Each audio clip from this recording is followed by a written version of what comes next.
I'd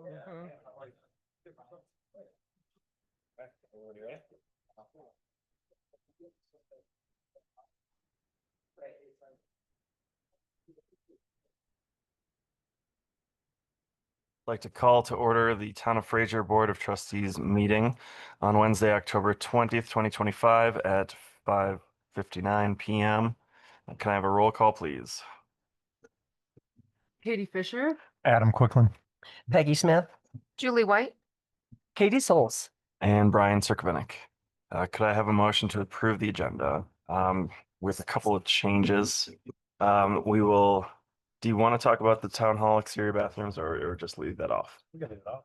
All right. I would suggest that we change the town hall exterior bathroom access and then also remove the letter of support, open lands, rivers, trails for Cousins Ranch, open space conservation easement from the consent agenda. I move to approve the consent agenda as amended. Second. This is for approval of the agenda overall Yeah. first, What the agenda? Yep. Okay, so Approval of the agenda. as with the changes. Mhm. Okay, sounds good. All in favor? Aye. Any opposed? Okay, now I will ask for a motion to approve the consent agenda. And again, this is with just the minutes for August 6th, 2025. So moved. second. All in favor? Aye. Any opposed? Okay. Moving on to open forum. This is for business not on the agenda. So if you'd like to speak, feel free to approach the mic and you have 3 minutes of time. And we will start with people in the room. Okay. Nice. Okay, seeing none, are there any online? Okay. Moving on to discussion and possible action regarding 2024 Town of Fraser audited financial statements. Paul Backus. Oh, quick on the agenda. Yeah. Yeah. Hi, Paul. Summer, dude. Hi. I think some of you know me, but my name's Paul Bacchus. I'm a CPA. I live in Edwards, Colorado, and I'm part of a firm, McMahon Associates. And strangely enough, we audit, I think, about 95% of CAST. If you're kind of a mountain town, ski town, we generally count you as a client, including pretty much all the municipalities in Grand County. And I'm here to walk you through the audited financial statements. So I'm going to share my screen. And the first thing I want to do is just kind of briefly describe what we do when we do a financial statement audit. So this is actually your audit work papers for the town of Fraser. And an audit is divided into planning, fieldwork, and reporting. And so the planning stage, we set up a portal that Lorraine and your audit or your finance team uploads a lot of different documents into. And then we pull that into our audit software. And we're doing things like looking at budget actual, looking at prior year, looking at trend lines. We do some database analytics, like we'll look at everyone's water bill and look for outliers or credit card payments.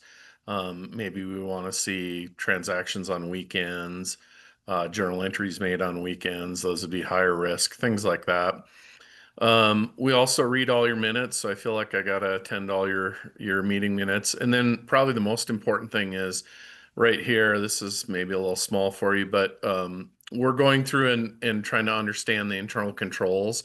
So you can see we have write-ups on accounts payable, building department. Paul. Yeah, Paul, Pull it up at all, Paul. Your screen. you can't see it. Nope. See the Zoom page. Let me try one more time here. Oh, let's see. Screens.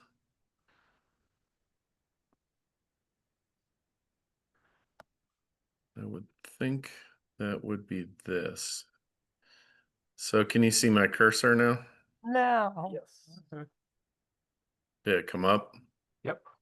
We can see Okay, it. so anyways, this is accounts payable.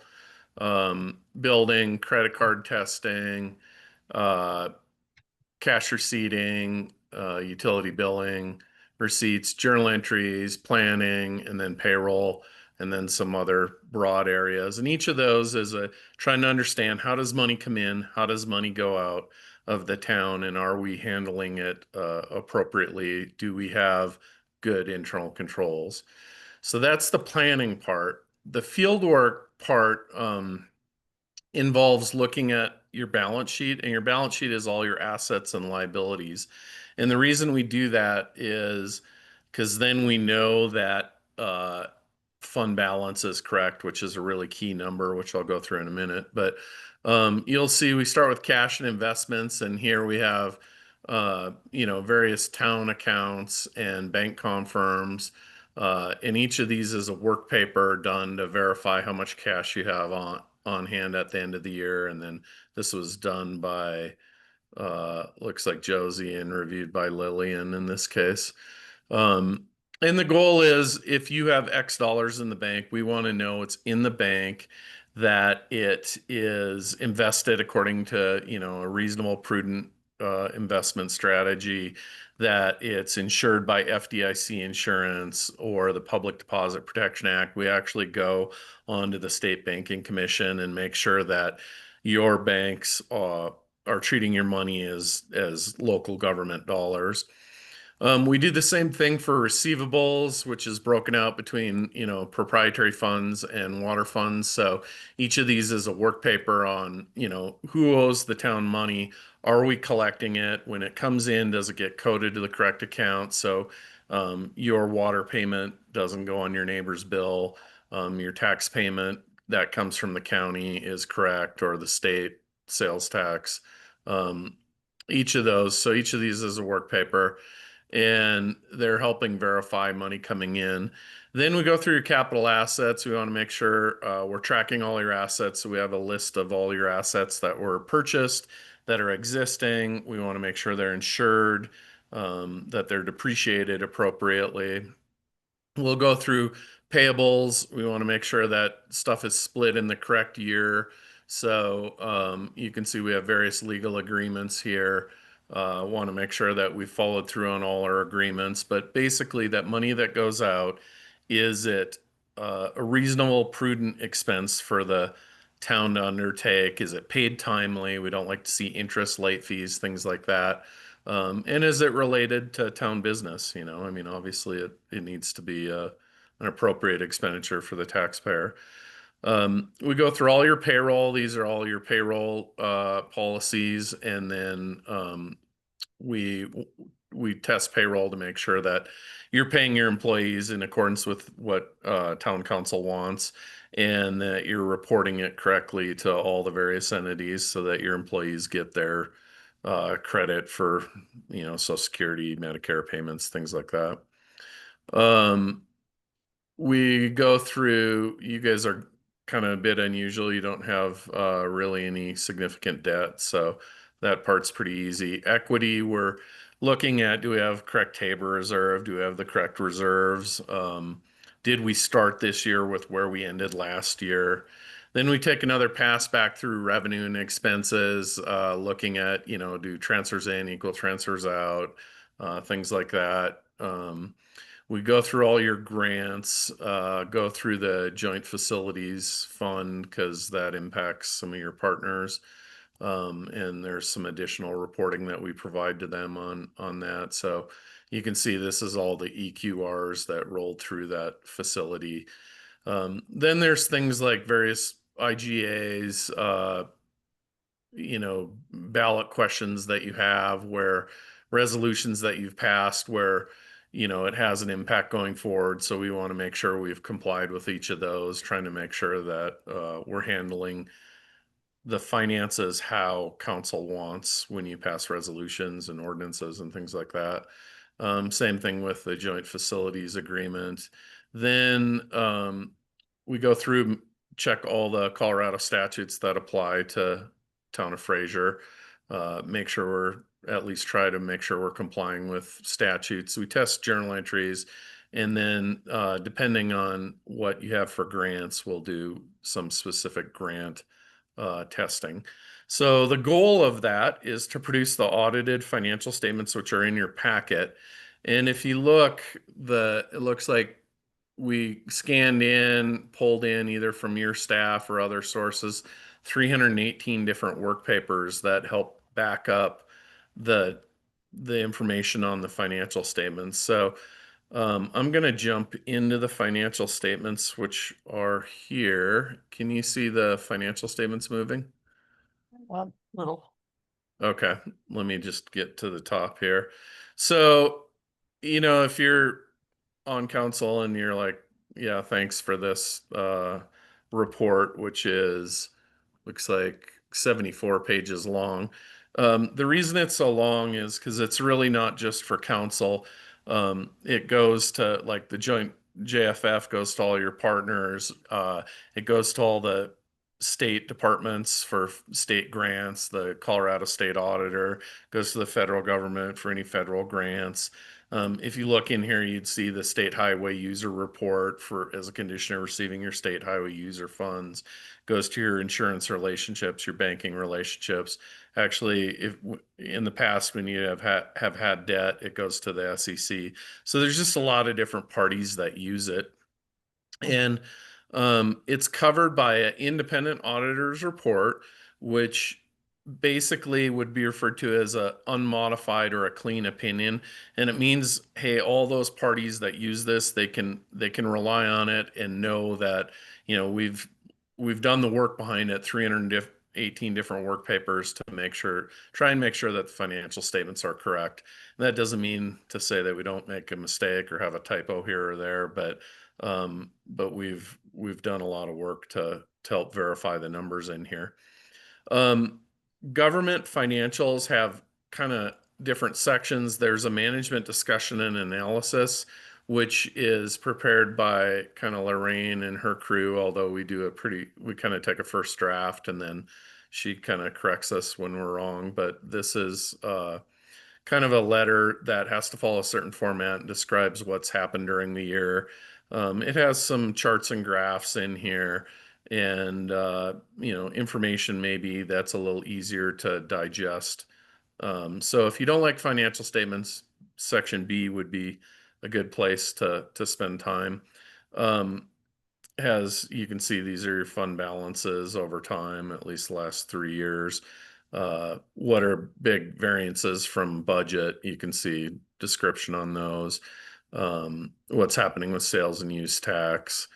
But what I'm going to do is jump to kind of one page. There used to be this joke. Hey, the auditors are here. Which set of books did you show them? And the funny part is there's actually two set of books in this report. One is called a full accrual financial statements, which is similar to how a government or a business would keep their books. And that's going to show you had net income.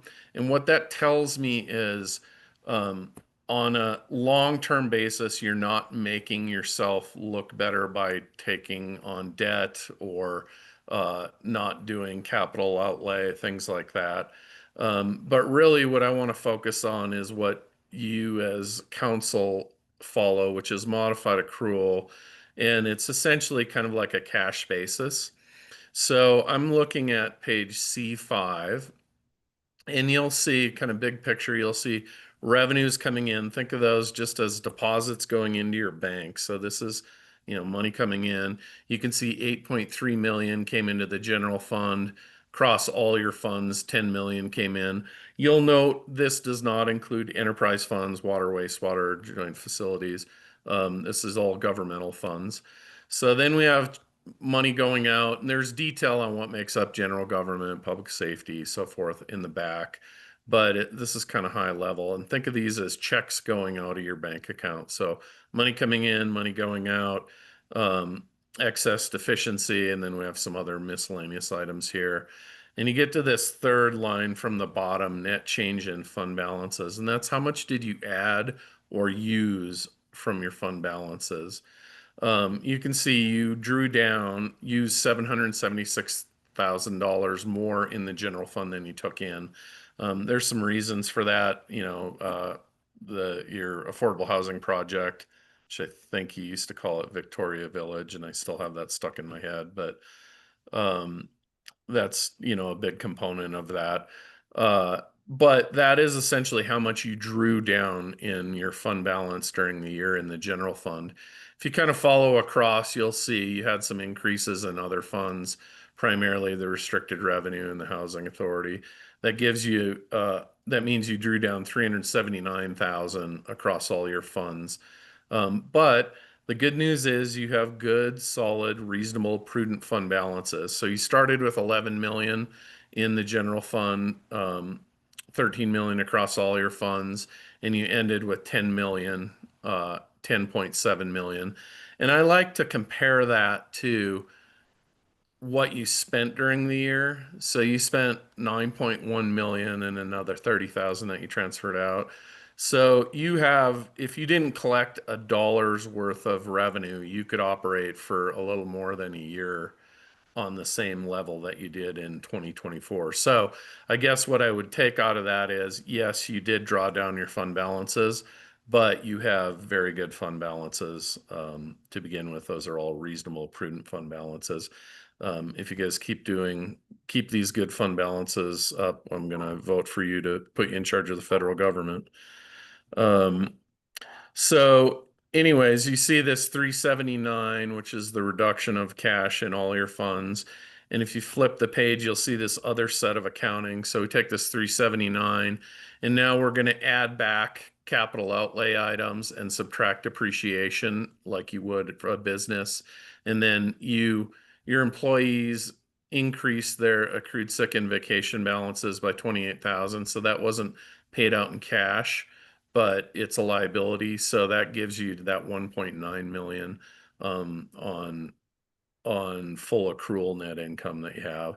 So really what's happening is, yeah, you drew down your you drew down your bank balances, but you invested in capital assets, and those have a useful life of, 5 to 30 years, depending on what the asset is. Then you have your water and wastewater funds, and you'll see they are handled entirely on an accrual basis. You ended the year with a small decrease in the water fund, a small increase in the wastewater fund, and combining them both, you had $62,000 in net income. Keep in mind that you have depreciation, which is charging the cost of the assets, the water system off over the life in there. So the fact that you had net income tells me those seem to be rolling along pretty well. With the single caveat, I don't know what you have planned for big infrastructure moving forward. Then there's footnotes, which have a lot of information in here for all those various users that have it. I'll just point out you've been very prudent. You don't have debt. You do have a Tabor amendment ballot question that was approved, and you can see those are disclosed in there. You keep your money in AAA investment pools, which is very safe, secure. Call a trust. 100% of our clients have a call trust account, and they can only invest in certain items. So I keep a pretty close eye on them. But that means when you need that money, it's going to be available. The capital assets, you see the big addition here was the affordable housing project, 2.5 million that came in. I think there was some grants anticipated, and maybe those are going to come in 26. I'm not sure, or 25 or 26, but that also was part of the drawdown in the general fund. Let's see, restricted fund balances, you had various restricted revenues, but not anything I would consider unusual there. And then the JFF, there's a disclosure of your partners and kind of how that's set up. We have to book various entries to kind of make sure each party is treated in accordance with the agreement. And then you have your cornerstone agreement with them, and that's kind of it. I guess I'll just mention that you do have some tax abatements, but again, that's pretty common. That's where when you entered into an agreement to allow development, you decided to share certain revenues, and so those are all disclosed here. Um, and that is pretty much it. There's budget actual statements in here, but I don't think there's anything in there that would come as a surprise to you as council. You'll see that, as I mentioned, the local highway user report. This goes to the state, so you get your dollars for local highway money, and they know that the numbers have been audited and approved. So. I will mention there's a letter that goes along with the audit, and it's a very clean letter. For those of you that don't know, I mean, I look at several hundred of these a year, but I'll just walk you through it. This is a letter from us to you, the Board of Trustees, and it just describes uh, what happened with accounting policies. There are some big estimates in your financials, but not unusual ones. How long are your assets going to last? But you use standard depreciable lives, so I wouldn't change anything there. Are you going to collect all your receivables? Historically, you have. And so I wouldn't change anything there. And then the next is difficulties encountered in performing the audit. There weren't any. It's always there's a lot of work that goes into it, both on your part and our part. But I think it went really smoothly. So I'm an auditor. I really don't say anything nice, but thank you to Lorraine and your team for making this part of it really wonderful. Corrected and uncorrected misstatements. That's what journal entries did we make. You can see we made kind of six journal entries. We adjusted some grants receivable, taxes receivable, and moved some expenses between years. Uh, we reversed some accruals and adjusted fund balance so it rolled. There was a problem when your books closed that it didn't roll.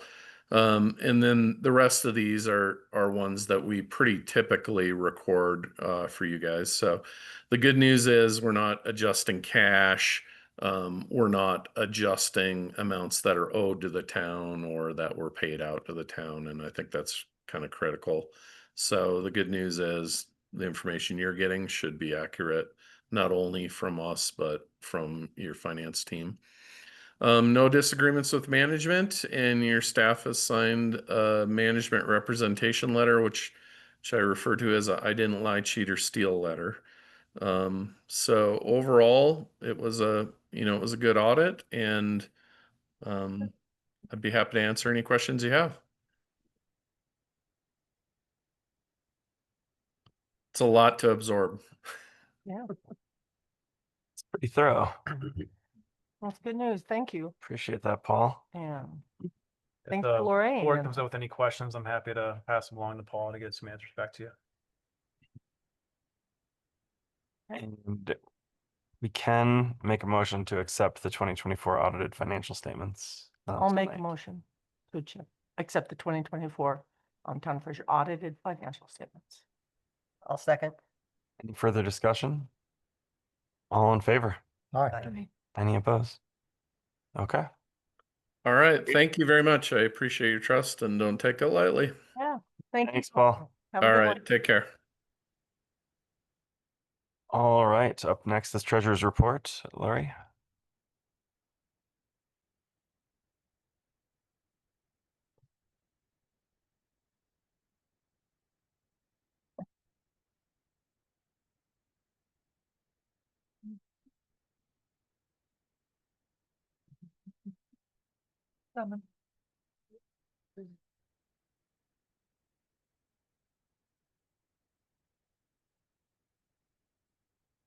Good. Okay. Good evening, Mayor and trustees. Did the system, Is the the mic audio on? system go out? What? Can you Is- Got the mic a couple times. It changed while Paul was talking. Yeah, Uh, and then Hello, yeah, now you got me? that's better. Okay. I'll get closer. Okay, that was so nice of Paul. And yeah, we worked our little fingers to the bone getting that audit done with them. But it was great to have a good report. So yeah, as usual, and I told you this was gonna happen. Remember last month I said, the GF reserves and operating cash, it went down because we've been paying for all those projects we're getting done. I think as we start receiving the grant reimbursements, we're kind of gonna stay at a level. We're not gonna, see big, huge dips. But this was the first fundings going out for sidewalks and everything that we were paying out. And so, but I'm not super worried about it. Come on. What? I'm pushing the right one. There it goes. Okay. Yes, and as I said in my report, yes, it's been a busy, busy summer season. And I think everything with the Mural Fest and the picnic in the park has been awesome this summer. The historic church, the contract is signed, and that's going to begin in September. I'm sure everybody's seen some of the updates on that. We also are about to enter our favorite time of year. It's budget season coming up. I would like to ask any trustee volunteers that would like to consider being on the budget committee, which is 2 people to discuss the budget. Not right now, I just am putting it out there. Just, somebody let me know. We will be trying to present the draft budget for you guys next month so we can get everything rolling and stay right on time. So that, because we do a great job getting done in December because it's not even due until January. But that's a great schedule. Everybody gets to enjoy their holidays. And I'd like to keep that going. Public Works has been going crazy. They are up in Rendezvous. They're almost done with their summer cleaning the ditches and all the culverts and doing all the work all the way down the hill to keep the roads good and cleaned up. And I just wanted to do a shout out for our seasonal laborers. We had awesome seasonal laborers this summer. Those guys were out hustling and getting things done, and they were a great support to the crew. And also our gardeners are rocking because I keep getting compliments as to how great Yeah. Fraser looks once again. So all of our seasonal laborers get a big thumbs up. There it goes. Sales tax revenue by month. Yes, I checked the numbers several times over because when I see one suddenly jump way up, I go, what the heck was that? So that is the June sales tax that were collected in July. And yes, it was 10.48% higher than the same time 2024. Nice. I don't know. I think it was hot down there. People were coming up. They wanted to come and see us, and that was terrific. So on to the short-term tax revenue, the short-term rental. Those were 9%, which is a little higher than their usual 7 to 8. And they were 6.67% higher than the same time 2024. So yeah, big number jumps. Love seeing them. Hope they continue. Let's see. Remote sellers. Yeah, there it went again. And I double checked that great big orange jump right there in July. Oh. That's your remote sellers. I have a feeling it might have something to do with people purchasing prior to tariffs. Not sure, because I know I was doing some extra purchasing a little while ago. But that was exceptional. because that was like 44% higher than the same time last year. Hmm. So, wow. Great, I'll take it. And then Good. going on to the budget, the only one, was that made a jump, and not to have anybody get nervous, but your restricted revenue jumped up because the town of Winter Park had been a little behind on billing us for the bus service. So that was a bit of a catch up of a couple of months, but I think we're still on track. That everything's coming in right about where it should be. We're just a hair past halfway through the year. And other than the restricted revenue taking that big jump, everything just seems to be progressing at a steady rate. I'm assuming next month, we're really going to see a lot more impact of the projects. But I think we're still going to be on budget. Questions? Do you have an idea why? It seems like when I read about other ski towns, they're all down. Breckenridge, I just read. Dylan, I read was anticipating $1 million down. What do you think is in our It's- favor? It's been hot on the Front Range. Mm-hmm. And Winter Park, Fraser has been an awesome, popular destination. The same thing happened in COVID, to where, as the country started to reopen, people were definitely coming up here to get out of the city. And they love coming here. Now, I know it's the bikes, the Winter Park, terrain and the bike park and everything up there. I can't even say it had anything to do with the Alpine Slide open, because that didn't open until the end of June. So I'm just thinking it got hot down there. People may not be taking those bigger summer trips, and they're just staying a little bit closer to home. Now, I'm not sure why they didn't go to Breckenridge or some of the other places, but we're convenient, we're close, we're hour and a half away versus over 2 hours. Also, the tunnel was having some interesting issues, and Loveland Pass had a avalanche, when we were over at the board Yeah. retreat, so I think a lot of people were avoiding the tunnel. And other than that, I really don't know, because I really am still trying to understand how the month before that, Leadville had 25% increase. I read that as well. Yeah, yeah. I mean, Yeah. it seems like It's all over the mhm. place, and I don't think there's I don't have any real good magic ball predictors.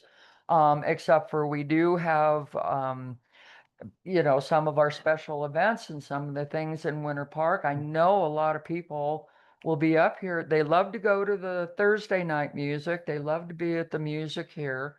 Every time we're talking to people that are visiting, they're like, "Oh, we love the picnic in the park and the this, that, and the other." So they are really enjoying all the events that we have going on. And other than that, I really don't know. You got it. Like I said, when I saw that jump, I did check the number like 3 times. I was going, "What?" And so, but okay, I don't know either. I don't have a clue. So anyway, anybody else? Okay, thank you. Thank you. They watch. Okay, They're more about. moving on. We've got St. Louis Landing Project Financing Bond Council update. Matt, Todd, Dalton, Maddie.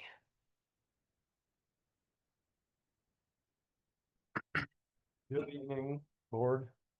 Hey, Matt, did you want us to share the presentation? That'd be great. All right. Oh, sure. That's right.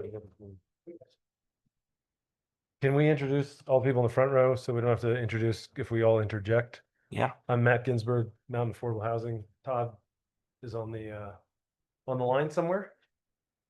Right. Maddie Pradanovic with Hilltop Securities, my colleague Jason Simmons over there. Nice to see you all again. I'm Dalton Kelly with Butler Snow. We are the town/housing authorities bond counsel on this matter. So good to see you all again. Thank you.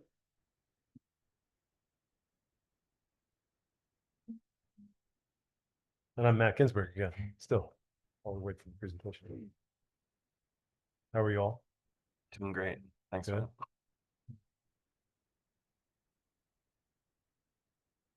Oh, it's almost.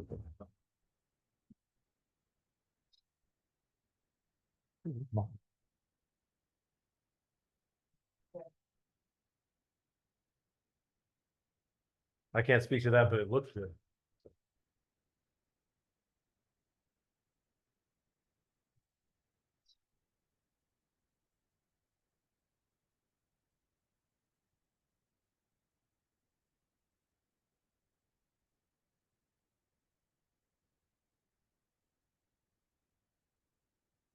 While you're waiting, what are the first three pictures that you're showing here? Those are footers for the bottom of the foundation. of For which the- building? That is building C, Building C. Awesome. recent recipient of the $5-ish million of tax credits. Excellent. Yes.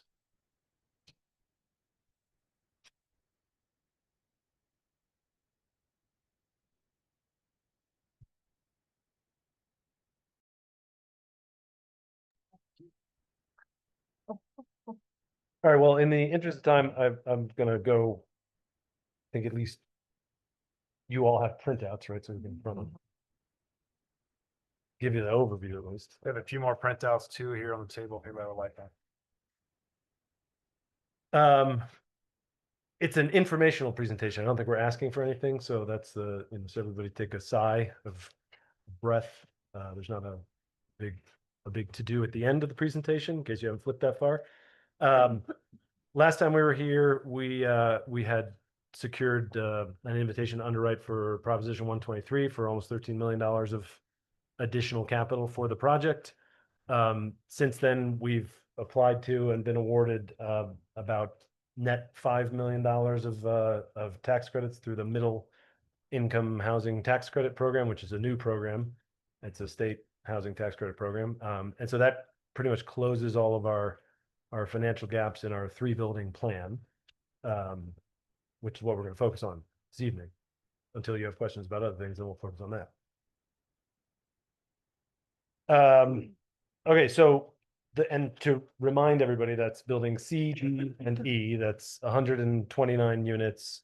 And in order to even be invited and then ultimately get the award of the Proposition 123 dollars, we have to be at 90% or below AMI. So in the financial model we're running, we're in the high 80s.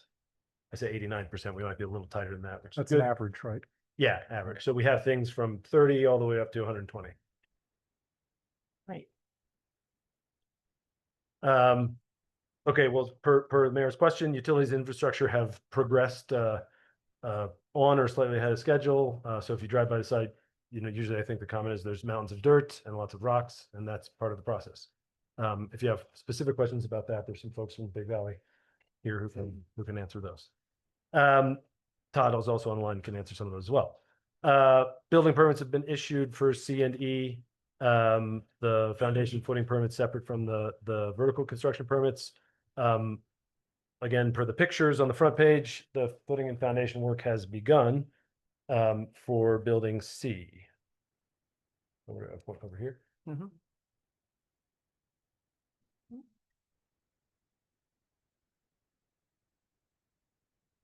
Maybe you guys can just change the slide for them. That'd be nice. Okay, we'll keep going. And a notice to proceed, which is a concept that was in the development agreement and is very common in capital projects of this size, is necessary to get vertical and build homes here. There's lots of people in the room who can talk about notice to proceed, but if you want my opinion about it, it is when the project is sufficiently far along in securing its financial sources and sufficiently far along in defining its uses, so its costs and its sources are balanced within reason, and so risk has been eliminated in a lot of ways, then you make the decision to go forward and put more at risk to get the project done, because really sort of until a project is done, all the risks aren't gone. Then there's the risks of ownership too. We'll talk about that later.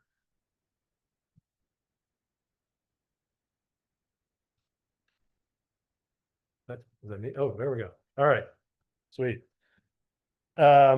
Okay, so that's, capital stack is secured without a gap for the 3 buildings. That package includes a couple of things that we're gonna talk specifically about in more detail. The Proposition 123, a loan from Chaffa called the Middle Income Access Program, the bonds, which the Housing Authority is gonna issue, and the MITEC award. As I said, the award of MITEC is new. That's great news for the project. It shows just another round of third-party scrutiny on the project, underwriting the project and the assumptions around the project, legitimacy of the project, et cetera. We have to provide market study. We have to provide our financial plan, design, all the amenities and things like that. So it's another set of eyes on the project, which I think is an important point. So with all those sources of funds, we're at sort of various stages of underwriting and risk reduction. We're going to go through that here later in the presentation. That's why we brought all the people along with us for the presentation. And to sort of summarize, bonds are at the beginning of their underwriting process, which means that Butler, Snow, and Dalton and another party that's not in the room, Stiefel, who's doing the actual underwriting, are all engaged. Hilltop has been around for a little bit longer as they've been giving you advice and on the project. Prop 123 is, and so sorry, we're at the beginning. The end of that is probably in December. Yes. Can you also guide us what page number, if we're referencing this, because I don't think you're on executive summary. Oh, I was, it's more than an executive summary? Yeah, Just in a summary now. It's okay. on page 4. We're not on page 8? No, Okay, I'm gonna repeat myself about all 4 right, times. good, thank you. Excuse me. Yeah, just keep us posted every once in a while. We're still on page 4. Thank you. So we're at the beginning of the underwriting for the bonds. All We right, would good. expect to be closing them towards the end of the year. You'll ask why. The other couple of things, Proposition 123 and the loan from Chaffa, need to finish their underwriting so that Dalton, Butler, Snow, and the underwriters can write the right sets of disclosures, things like that, which I'm gonna let him talk about, into the bond offering, and you can kind of proceed through in the way that a bond offering proceeds through. Without those details, it's hard to write that document. So that's kind of the timing on that. Proposition 123 and the Chaffa loan are going through their underwriting process with Chaffa. They've given us a target timeline, which includes a commitment letter, which is sort of like what everybody should be focused on. That's the next real waypoint to understand that, they've indicated that they like the project and they want to put the capital in. The sort of near final set of terms is what we're going to get when we get the commitment letter. We'll quibble over some. Eventually, we would expect to sign it, and then we proceed to close it. To complete the project in the time frame that we've been discussing for the last couple of years at this point, which is to get buildings C and E starting to be CO in early 27. We do need to continue vertical construction probably before we close those bonds in December. So one of the things we're going to talk about here is ways to fund the construction process between here and December timeframe, when we think all those other sources of capital are going to become available. So sort of like 2 parts to the presentation. All about the funding sources, where you get some other views on the risks, et cetera, and the facts about those, and then conversation about how to get from here till closing of those things, which is towards the end of the year. Okay.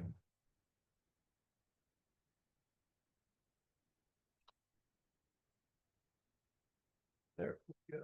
Okay, got it. Schedule. Todd, if you're on and would like to go over the schedule, by all means, pop in now.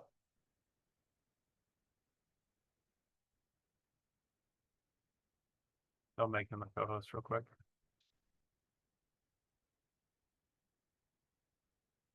Great. Good evening, everybody. There you are. Hi, Todd. Hi. So this is Todd Moore with Mountain Affordable Housing Development, and we have updated the project summary schedule here. It looks very similar to the prior schedule updates, and has been adjusted through in I guess updated through the end of July. And so that's what we're looking at here. In general, the footings and foundations for building C started the first week of August, and they continue on that way. So that's what we see here. And the next activities down show the structural framing on the core and shell should be ready to commence by somewhere near the end of September or early October of this year for building C. And that will proceed for several months. And then beginning in having a hard time reading this, but beginning in early next year, we will start the interior fit out once the building is dried in. We sort of expect the building C to be dried in January. And then shortly thereafter, we'll be able to start the interior finishes. As for building E, the plan as we have laid it out will phase building E starting approximately 1 month behind building C. The folks at Big Valley are already making arrangements to get the formwork started for the footings so that's what's the word I'm looking for? I guess being staged so it's ready to go. And then you'll see a gap in the schedule between footings and foundations for building E and the structural framing. Essentially, that's representing the flow of the craft labor from building C to building E to allow them to move efficiently from one to the next. And so that's what we are showing there. And then you'll see much more of an overlap between the exterior and the interior for building E. All in all, the schedule should reflect about a 17 to 18 month program for building C and 18 to 19 month program for building E. Above that, well, then I guess one last thing, the building D, as you see here on the bottom, is still being planned for next spring. But as we jump above the vertical construction there, you can see that we have basically the remaining parts of the utilities and the infrastructure work. And we also show that when the final paving and landscaping and site work will be done. Right now, it's scheduled to complete prior to 2 months prior to receiving the occupancy certificates for building C. And that's why we have that 2 month period there that we're calling the infrastructure schedule contingency period. It's really schedule float. But that's, that shows that we have about 60 days of float available between when that work is currently planned to be completed and when we actually need it to be completed. Other than that, things have progressed well with the various agencies, including Mountain Parks Electric, CDOT, Excel, etc. And we have the access permits that we need from CDOT. Those are in hand. And we have the engineering complete from Mountain Parks Electric. We have the service agreements in hand for that. And they are all working in support of the project schedule.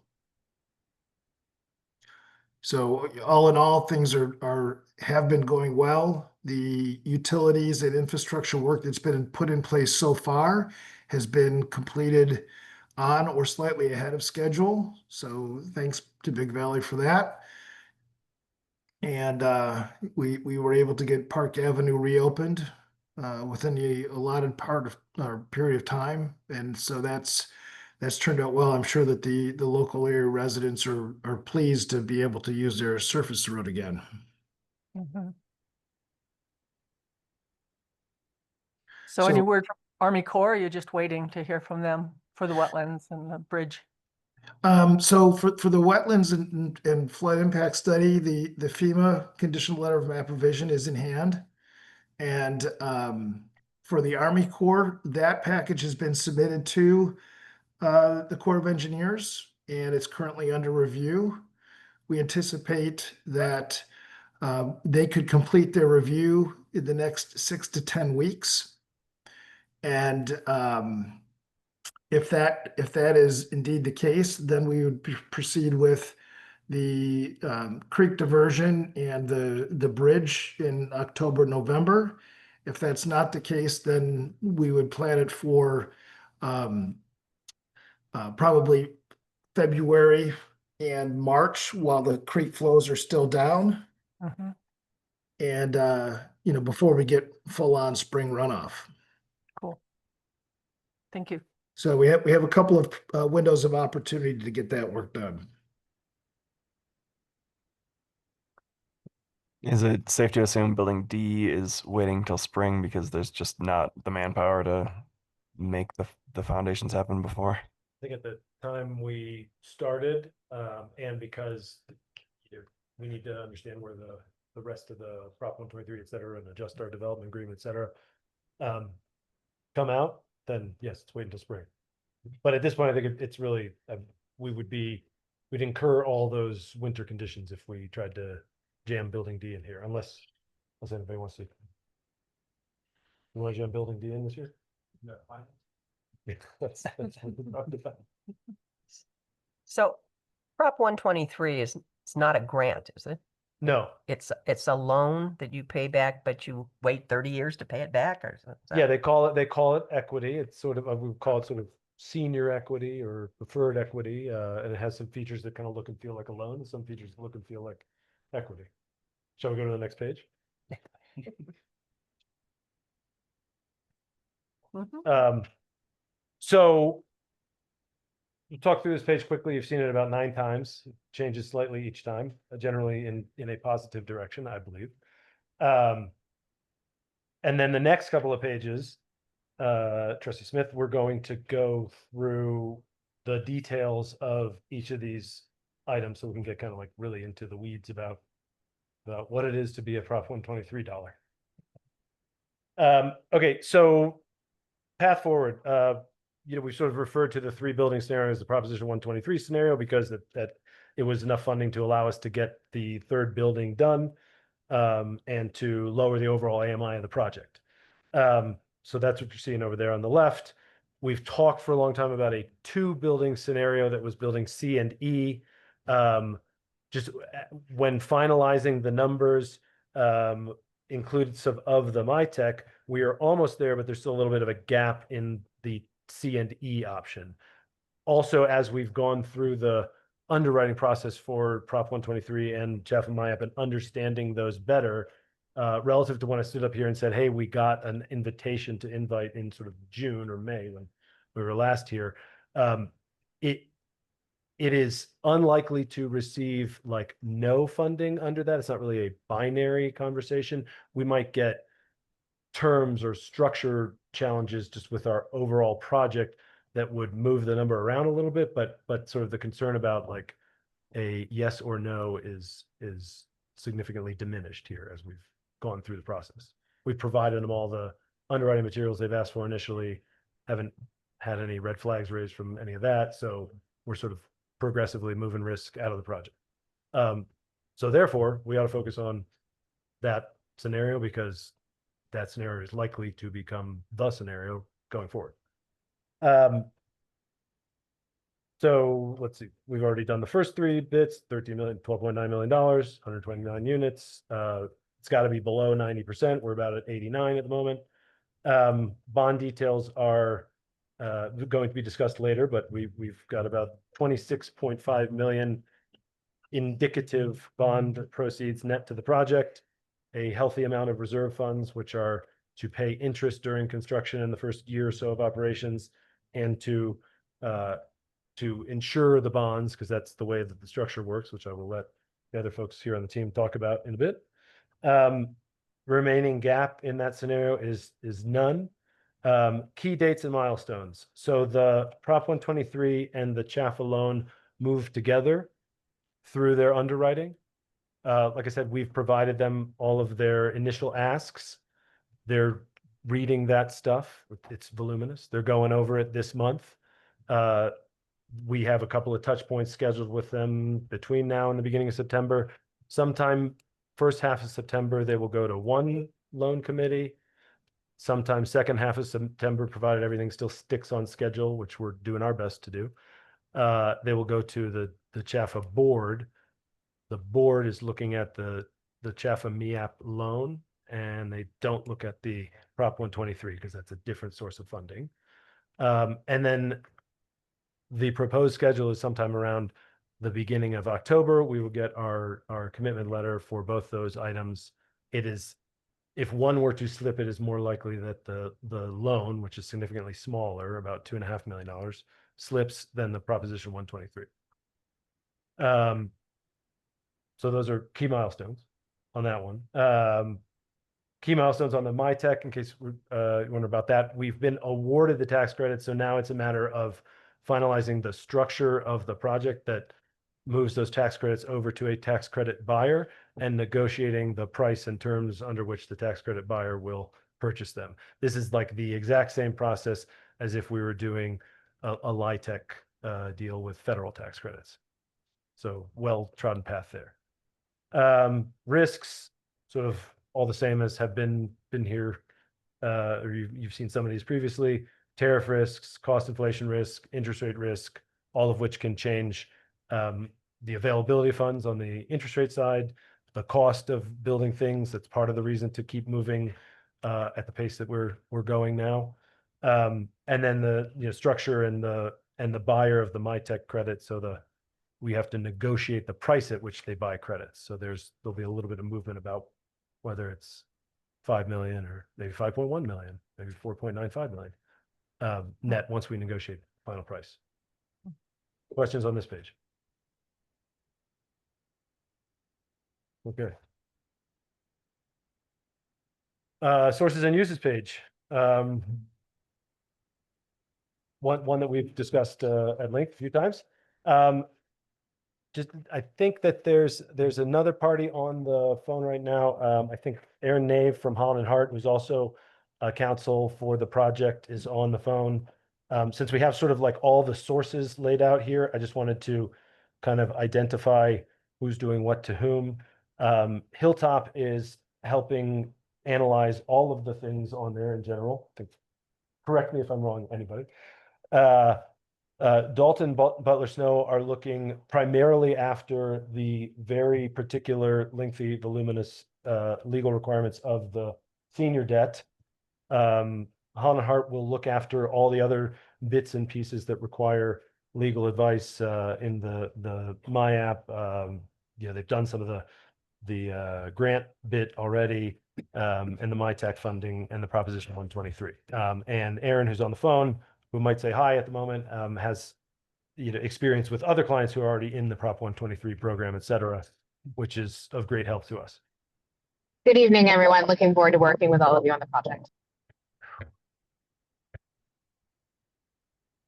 We are going to go through pretty much all of this in detail on the next couple of pages. So I might take questions and, other than that, move forward through the presentation. Senior debt, Yes. define that for me. Bonds. Okay, great, thank you.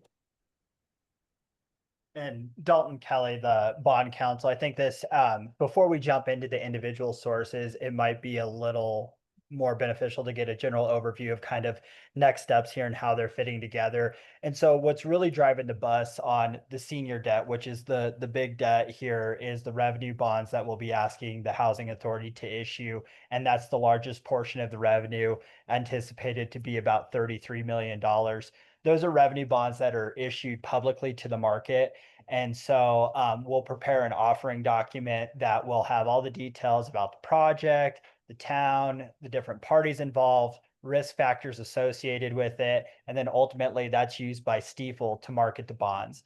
And so where we're at in the issuance process right now is we're putting together those documents that are necessary. Those documents have to work with all the other funding streams, and we also have to be able to describe the other funding streams. And so knowing where we're at with the MyTech being in helps, because that's part of the story on how we do the 3 buildings.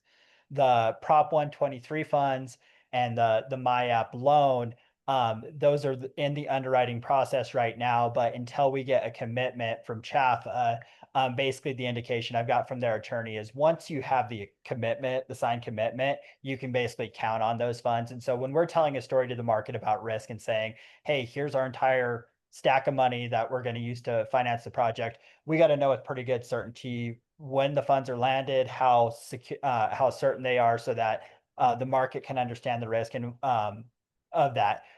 If we were earlier in the process, you're not going to get the better interest rate. If we said, hey, Prop 123, we might get it. The interest rate, the uncertainty, that just makes the bonds harder to sell, if sellable at all. And so ultimately, that's what has pushed us to want to close this at the end of the year once we know on the Prop 123 funds can be delivered in that time. It ultimately helps with sizing of the bond issue too. So ultimately, we want to issue bonds in the size of what you need, not too much, not too little, what we can support and what's right for the project. So that's the other portion on the timeline there. And so why we're really at this point on the bond process walking down the line with, okay, let's get my tech is in place. Let's get Prop 123 in place. And then we're ready to then issue the bonds. The other piece on that is the how the pieces fit together. We have a lot of revenue streams here. They all come with their own strings, and they can work together, but we have to make sure documents work together. So senior debt, they're the ones who get paid first. They have the first deed of trust on the property. That's the most secured debt. The MyApp loan that is being contemplated, that's number two on it. And so they get paid next. That's a smaller portion. That's, $2 million, $2.5 million. But that's the second piece. That the structure of that loan is a little different than what the senior bonds are going to be. Senior bonds are anticipated to either be 40-year maturity or 30-year maturity. The MyApp maturity is 15 years. So there's going to be a refinance of that one. And so how that plays into how we structure the senior bonds, the big bond matters. And so that's why we have to get those documents in place and make sure they work together with that top level. The bottom level here is the equity portion that Trustee Smith brought up, the Prop 123 funds. In some ways it behaves like subordinate debt, and some ways it behaves like equity. The bottom line is, so revenue goes in, and this will be an indenture that comes before the Housing Authority Board. So approval process, these documents come back, but the way the funds will flow, money comes in to the project, you pay operation and maintenance, and then you pay that senior debt service, which is your revenue bonds. And then you pay your MyApp loan, which is your subordinate bonds. There'll be reserve funds that are filled up, and then the equity that gets to the bottom is for distribution. That goes back to the CHAFA Prop 123 funds. That equity goes back in, but that doesn't pay down the equity portion. The way CHAFA has set up that program is instead of like earning interest on this, that's their rate of return, and that gets deposited into their tenant. It's some tenant fund, but anyway, so like sub debt, it's filtering down, but ultimately that's not paying down that principal. And so that principal amount, that 12.6, that comes due in year 30. And so what's contemplated under the Prop 123 program is you're going to refinance this at some portion. And so this would be that senior debt, the revenue bonds. We're going to go from, we'll have been paying those down. And then when we refinance it, you basically move that equity portion up into the bonds, either on that second level or the top level, and you pay that off this. And so that's how they anticipate getting their equity back. Whether that happens before year 30 or in year 30, there's going to have to be a refinance unless the project's sold, at which point you pay them back with that.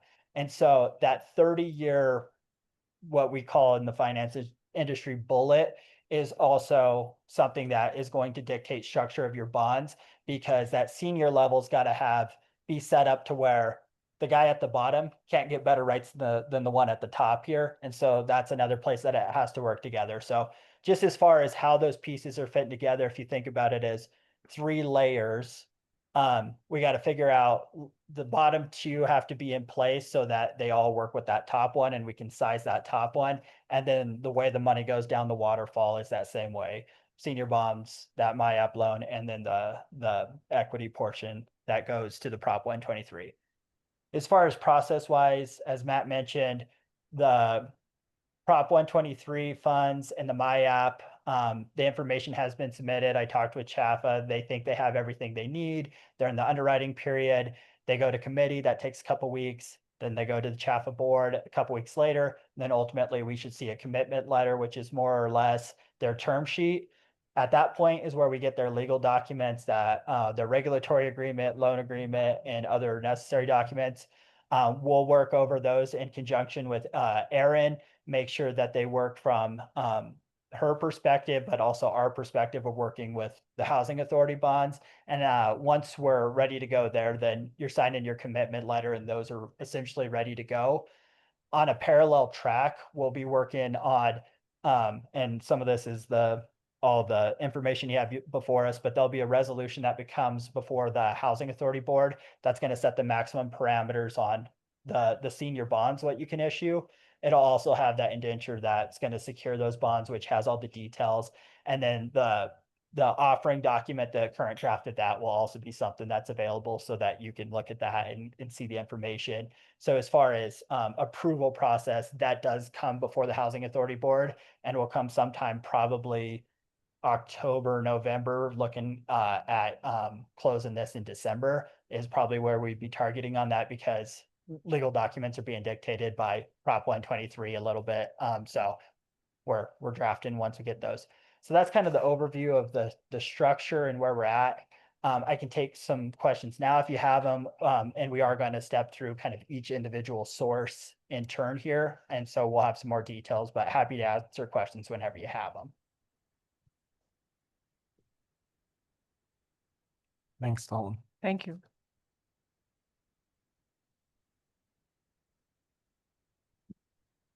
Next page.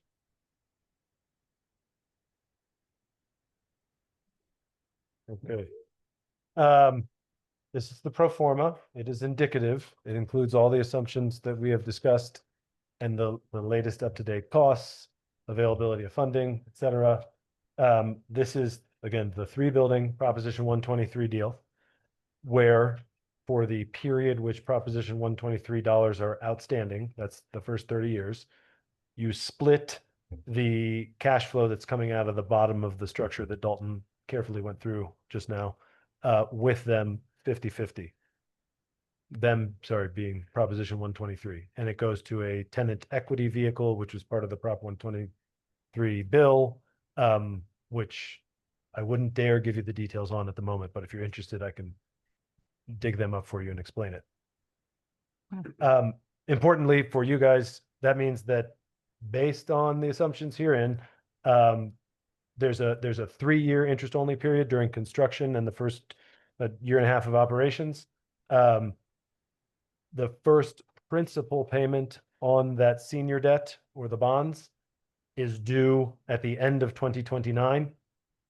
And that about then is when you might expect the first release of cash from the structure. So that is when you'd start receiving proceeds from your investment.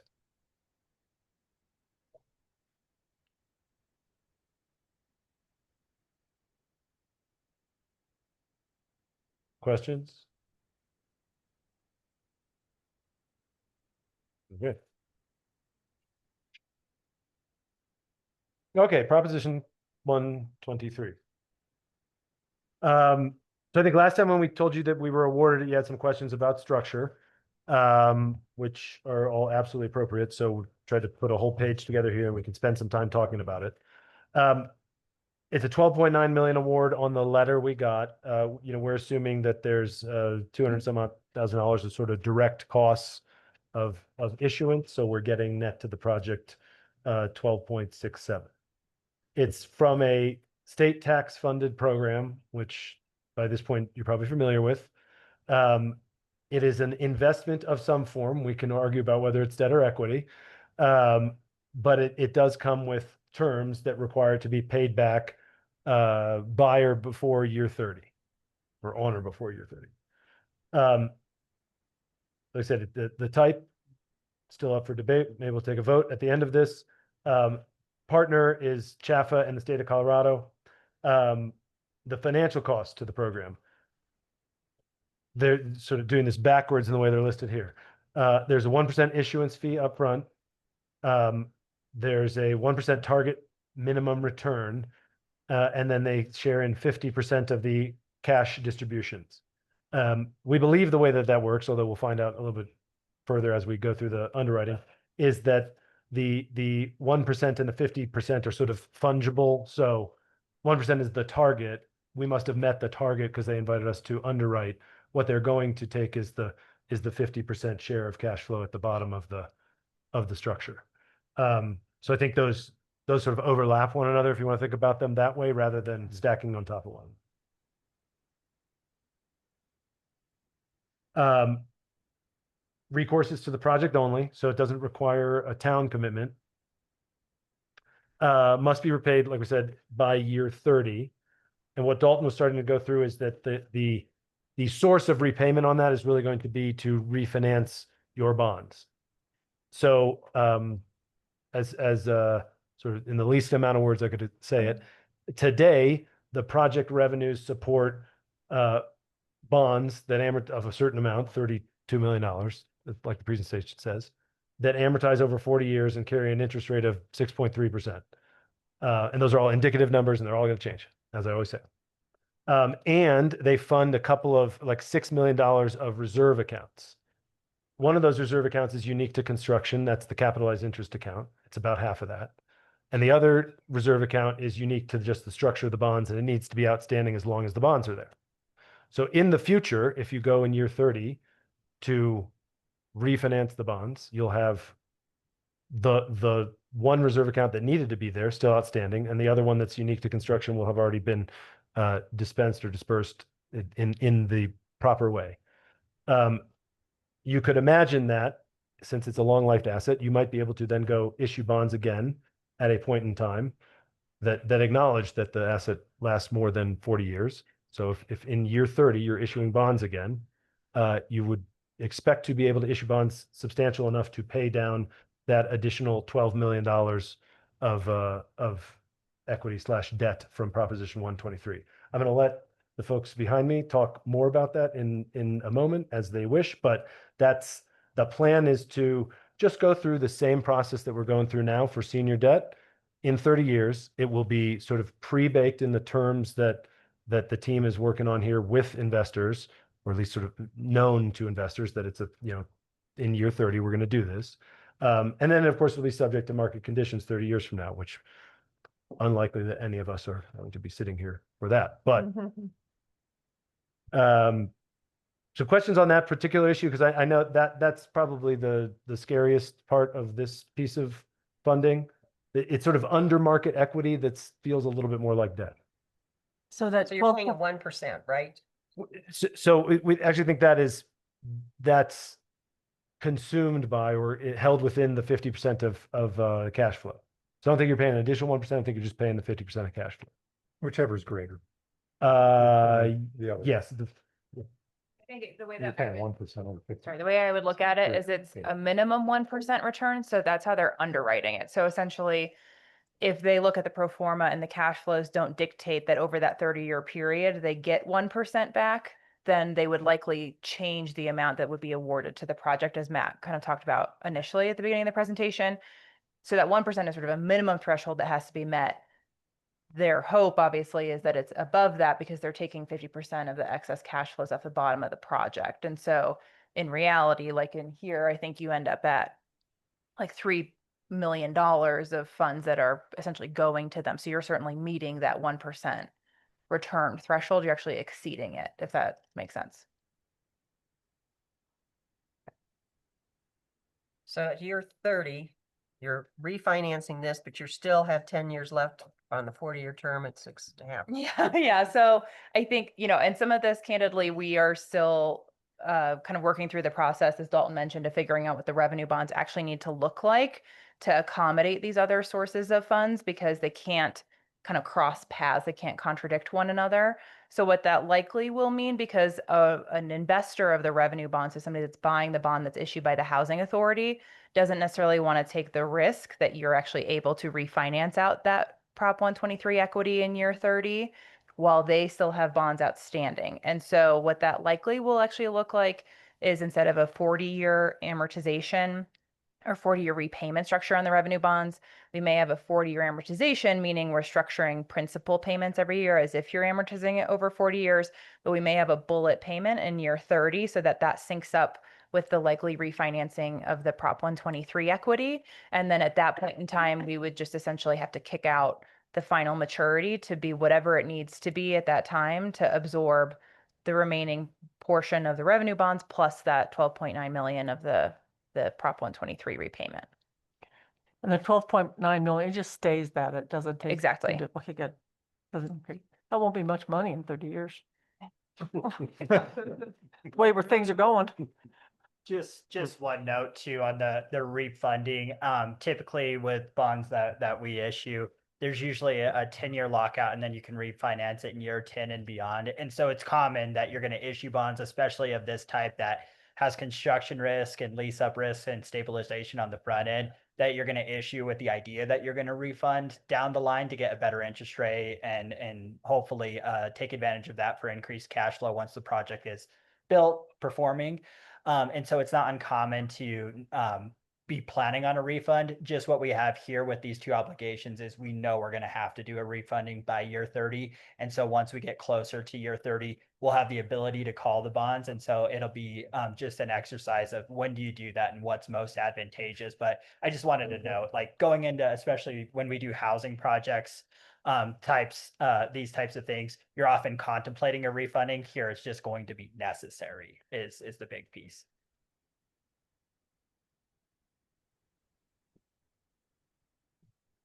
Maybe a good takeaway is Fraser is unique. You all are unique, but the manner in which we're funding this thing is very well established. To wrap it up there. Okay, other questions about Prop 123? I guess to reiterate the timing, we are doing everything that we all can to get the commitment letter from Chaffa by October 2nd. October 2nd today. So you can ring me in the afternoon, let you know, or I'll ring you. Cross. Yes. I don't see any reason that it won't happen at this point. Sorry, that the letter won't come in at this point. Along with that, along with that is this subordinated loan that we've talked about, sort of always been in the capital stack and we haven't spent a whole lot of time on it. So this is back to the sort of not unique concept. This is a product that Chaffa offers to help close the gap in funding middle income projects, particularly because of the requirements of the bond issuance. The bond has like a coverage ratio, it's called. So for every dollar of revenue that's coming in, the bondholders will only accept sort of utilizing a certain amount of that, which is, let's call it about 75%, 80% of that to actually fund bonds. They want the rest as a cushion, right? And so this product comes in there and says, we'll take a little less cushion and be paid after the bonds. And so instead of requiring $1.25 for every dollar of bonds, as the senior bonds do, these guys only require $1.10 for every dollar of debt, which allows them to kind of like fit in between under the bonds. Oh. And so this is again sort of a normal tool used by folks that are trying to build capital projects. Subordinated debt comes in wide varieties. I think they even have some that are just issued kind of alongside the bond. It's attractive program because they kind of understand it. It's kind of almost it's underwritten at the same time as Prop 123, so somehow efficient in that manner. We're not asking for a ton of it. They sort of issue up to $6 million per project. We're only asking for about 2.6 million. That works with this group's analysis of sort of the financials and the coverage ratios and things like that. It has historically been offered at 6%, fixed for up to 30 years. Up to 30 years of amortization, 15 years is when you got to pay it back. They informed us that the rate is going up. So we've rerun all the part of the reason we were late with the deck, we're rerunning all the numbers with higher rates at the end of last week. And things still work is the good news, which means we have that was like maybe one of our first tests. Like there's a reasonably robust pro forma because we were able to move things around literally overnight and have things still pencil out and work. Just to sort of make this point again, eventually all of these sort of lending products want their risks to line up at the same time. And so when people like the MyApp program, the reason why we don't have certainty of all these things today is because this team needs to sort of puzzle piece all these little details together in a way that makes everybody happy. And that's like the MyApp loan, Chaffa loan, wants to be paid back in year 15. The Proposition 123 dollars want to be paid back in year 30. But the senior debt who gets paid first is willing to get paid back in year 40. But that won't work if these other guys who are supposed to be less paid after them suddenly show up with their bill ahead of time. So working on how all that works is sort of the complication. And we only were informed about the MyTech deal and therefore like had the picture complete on how to proceed with the rebuilding project at the end of July, right? So we really have had out of 20 days to kind of like say, oh, like, here we go, this is it. So I think we're doing great. Maybe by the end of this, you will too. Other questions on the MyApp loan? Okay. MyTech. I wrote notes to myself on the presentation. On the top of this page, it says yay, because we were awarded. The MyTech is a tax credit similar to, oh, thank you, Michael. It doesn't say yay on the part that you'll see, so it doesn't matter. There you go. The MyTech is a tax credit, just like the LITech. You'll notice the similarity in name. It is a state tax credit. It is a 5-year product. It's a new program. So again, we're also still figuring out the exact details of the structure and the mechanisms there. There's a specific part of that program that allows it to be awarded to governmental or quasi-governmental entities, which I think qualifies in this case, and a special transfer mechanism, which is what we're taking advantage of. It's actually very efficient and allows us to like get sort of more out of the tax credit than maybe another project that had to make a expensive partnership in order to do that. The way that we get to we put 5.4 in here. I think we carry 5 or 5.1 in the actual sources and uses because of the costs of legal, et cetera, and closing this, and there's some issuance costs of closing the deal. It is a 1.5 million and those other numbers award each year that the project gets issued a tax credit and then can go transfer it to the person that's buying or the entity that's buying the tax credit. That entity is somebody that has cash income in Colorado and wants to offset it. We do a whole thing about tax credits another day. 5 times 1.5 is like 7 point something. And then we have to negotiate a price with that entity that's going to buy the tax credits. And it's a cents per dollar kind of price because they're also looking for a return on their investment, right? So they're going to buy $1 of tax credits for something less than $1. 70 is a reasonable price. We're not talking about the couple of buyers that we're discussing because this is about as live of a real business negotiation as this gets in here. So like everything else is sort of a, Chaffa is more amenable to what we're doing and there's less negotiating because they kind of just tell you what you get. This one is a real negotiation. So we don't want to tell the one guy who the other guy is. So we can't answer who the buyer is yet. What else here? One of the ways that we structured the credit was to take the credit towards the end of after the project is stabilized. That maximizes the price too. So 2 things that a credit buyer is worried about. One, if they were to put money into the project by sort of pre-purchasing the credits, if the project never gets done, there's never a credit, that money's at risk. So you need to guarantee that, and that's costly and difficult for you guys because of Tabor restrictions.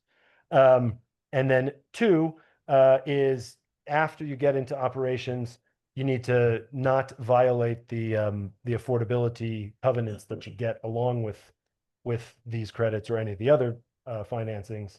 And so that means, if you have 80% AMI, 3-bedroom, you need to lease it at 80%, not at 100%. Seems relatively straightforward to follow. There's some nuance, but those are sort of like the two main credits with two main risks with credit buyer. By not funding this until after the project has reached CO and is starting to lease up, we've reduced one of those risks and should get a better credit price for that.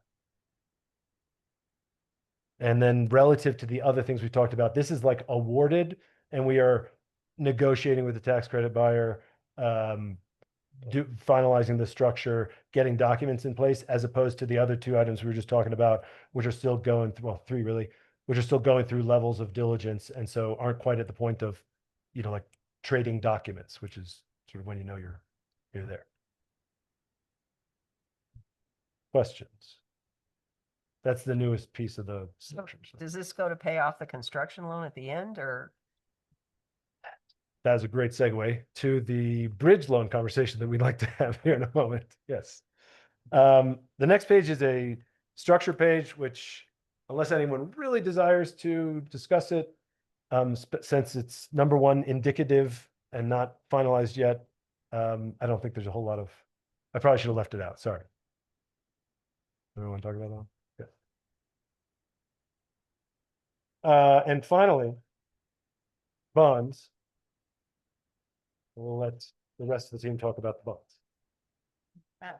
I think we've talked about a number of these things already, but this is, just obviously similar to the other funding sources, one page that kind of summarizes all the key elements of it, and then some of the things that are still outstanding and to be determined. So currently sitting here today, we're assuming a issuance of about $33.4 million.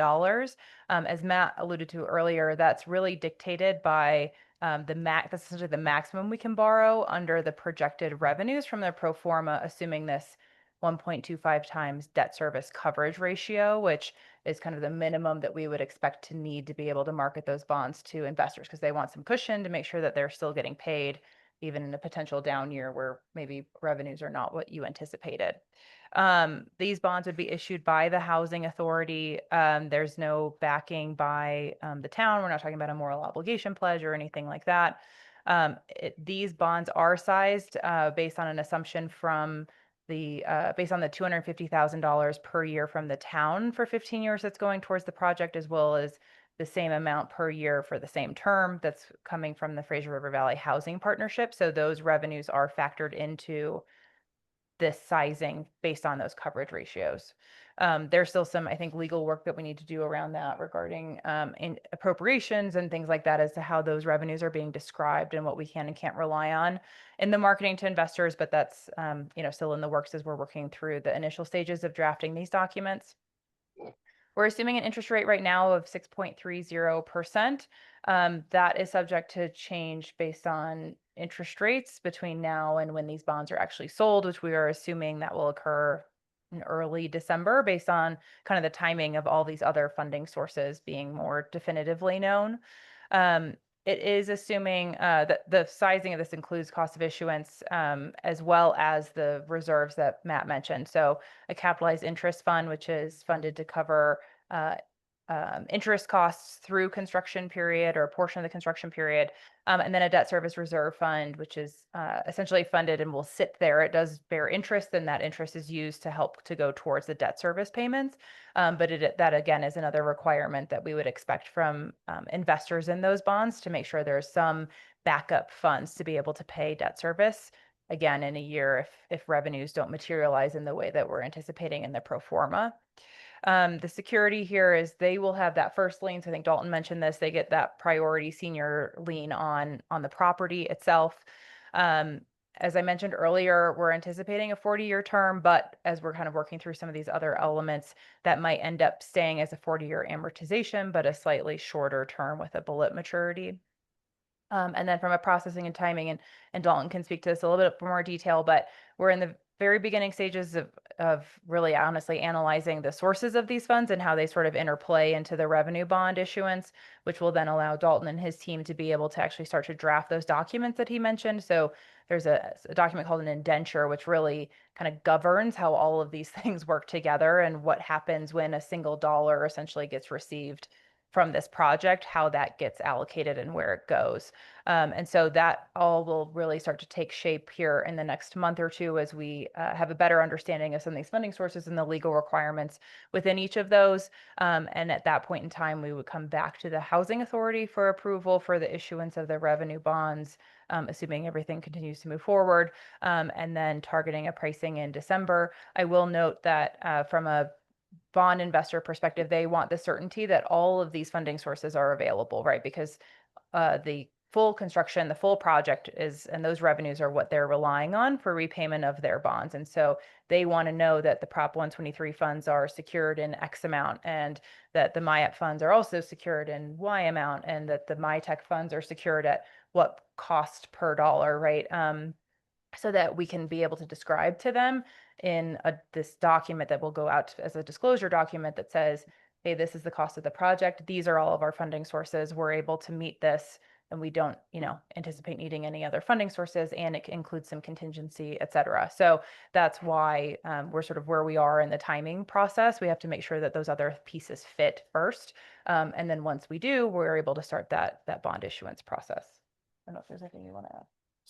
So it's not like a traditional construction loan where you're drawing No. down, you're borrowing all this money upfront, it's sitting somewhere, Yes. I guess, collecting interest to pay itself back because nobody's using that money right now. Yeah, so the capitalized interest piece is, we call it net funded. So we're essentially borrowing up front, and then those funds will be invested to make interest payments. The project fund itself will accrue interest as well. There's some options that we have for that we haven't gotten into the weeds on yet, because that's candidly like 10 steps from now. But those funds can be invested in a way that we actually sort of count on those investment earnings based on the draw schedule that Matt has to fully cover the project, meaning we potentially borrow less in the project fund because we have a guaranteed return, right? We have like a structured laddered portfolio with treasuries or something along those lines. The alternative is that we fully fund it. So if the cost that we need is 26.5 million, we fund 26.5 million, and then that gets invested as funds continue to sit there before they are drawn and used towards the project, and those will accrue interest. And typically those interest earnings then sort of revolve within the indenture, similar to project revenue. So those would essentially flow out of the project fund once it's completed. So the interest earnings would help cover additional cost overruns or other contingencies in that instance. Once the project's completed, those funds would flow out of the project fund and likely into the debt service fund to help make debt service payments probably in that first year after the capitalized interest period has expired, if that makes sense. So not a construction loan, we're not drawing funds down. It is funded all up front, all at once. That's just how municipal bonds work. And then you will accrue interest. It's just depending on how we size it and fund it, how we're counting on those investment earnings.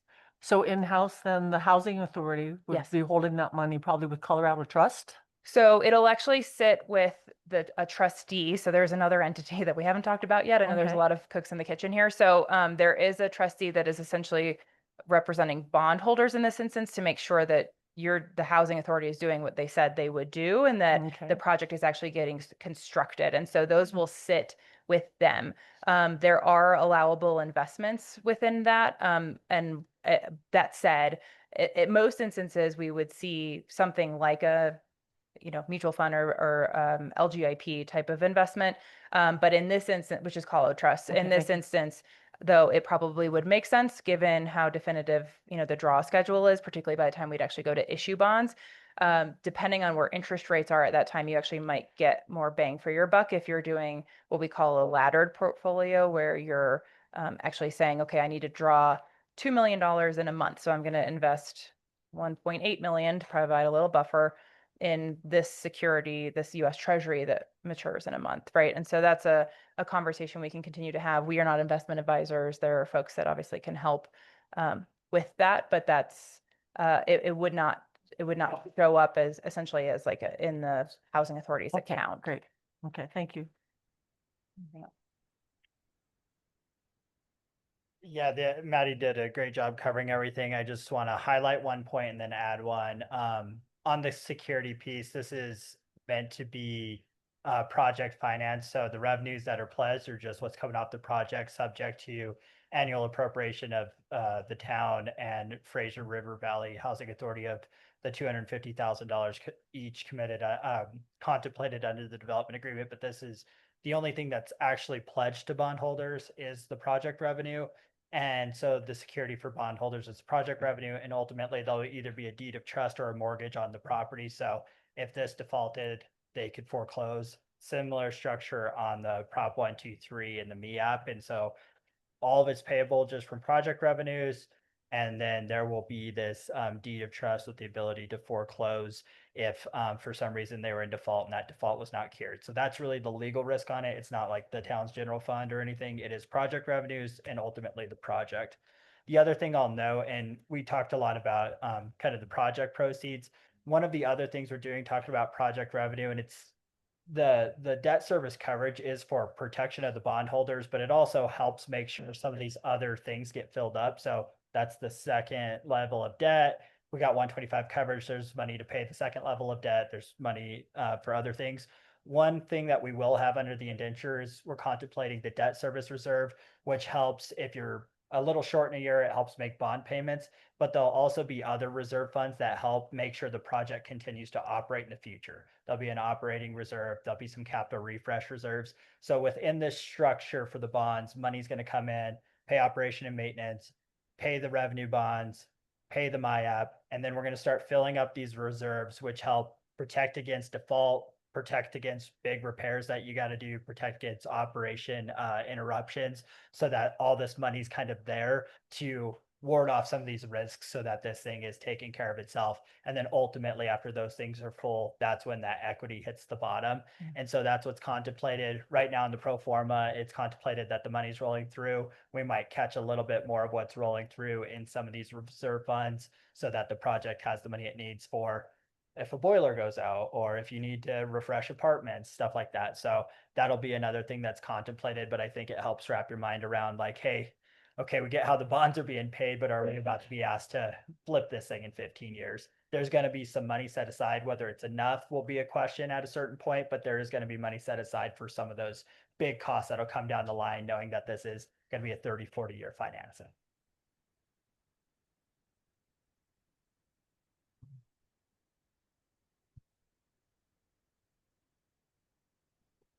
Got too comfortable. Questions on this slide? Cool. Timing. Trustee Smith's earlier segue question. To keep the project on schedule and get the COs issued in early 2027, we want to hold the schedule that was presented by Todd early in the presentation. This means that there are expenditures which will be in support of going vertical between now and the time at which we close bonds. If we want to call closing bonds sort of like the definitive sort of end to this, maybe you won't have to listen to me speak about a capital stack anymore. The amount of that is presented on this page. I'd point your eyes to the yellow highlighted sections and the light orange or northwest salmon, whatever you call that color at the bottom. There's sort of like net $4.5 million of vertical construction expenses between here and the end of the year. So that's through December. The periodic, so incremental monthly expenditures are shown in the second to last line, and the cumulative expenditures are shown in the last line. There are a variety of ways to fund these, which we're going to discuss on the next page. And most, if not all of those, well, because all of those ways result in eventually the capital expended being repaid to the town at some point during the progress of the project. So it is indeed a bridge loan. If for some reason you never built the project, yes, you would have a loan to a half-built project on the site over here, which is unfortunate but unlikely also. So Questions about the specifics on this page, which probably takes some time to read over and. I don't know if we've said this clearly from the start. So we've talked about the bond issuance timeline being December, and I think Matt mentioned this at the beginning, but kind of bringing back into focus why this slide is kind of important with where we are now and where we're going is because we can't issue the bonds, the Prop 123 funds and the bond revenue will come in December is the plan. And if you're going to keep construction going between now and December to keep on schedule, there's money that needs to be spent between now and December until those bond proceeds come in. The orange highlighted section is essentially the amount of money that needs spent between now and then. And so the question then becomes, okay, two questions. Do we want to keep construction going or not? If so, then where do we come up with the roughly $4.5 million? And so that's what we'll talk about in the next one. But just wanted to be clear, that's why we're talking about bridge funding is the rest of the money's coming in December. And so we're talking about what do we need between now and then if we want to keep going forward with construction at the current schedule.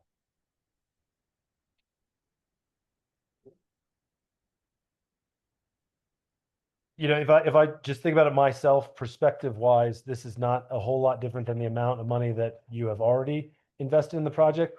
And the project was at much greater risk of never becoming a real thing during the time in which you invested that. So I think there is absolutely risk on this page. I don't want to disguise that. And you should think about it, ask questions, and then send them to Michael, and then we'll answer them during the coming week or two, or ask them now.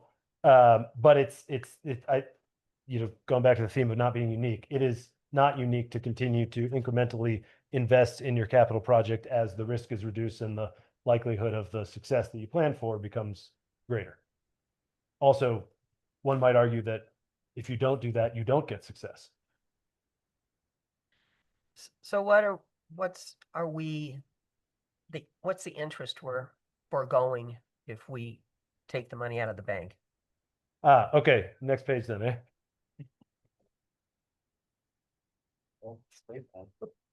Okay, I think I passed this one off too, but this is the summary of sort of like three different options. There's the very personal one where it comes out of the town's bank account. There's a loan town combo, which is a bank that you guys are familiar with.